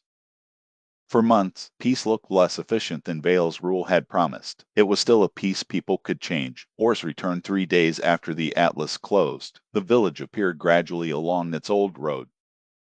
First came the shrine, then the red roofs, the mill, and finally 312 people finishing the moments interrupted by correction. To them, only a heartbeat had passed. Ilian met his former patrol beside the bridge. He told the villagers exactly how the boundary stakes had been delivered and how their memories were removed. He expected hatred and received it. Some people wanted him in prison. Others believed Vale alone was responsible. The village chose a public trial rather than allowing the Atlas to decide guilt. Ilian accepted. The court found that he had acted without knowledge but concealed doubts that might have delayed the correction. He lost his royal rank and was sentenced to rebuild the roads around Oris under village authority. Ilian called it the first useful order he had received in years. Mara remained to help. Every morning, Ilian introduced himself.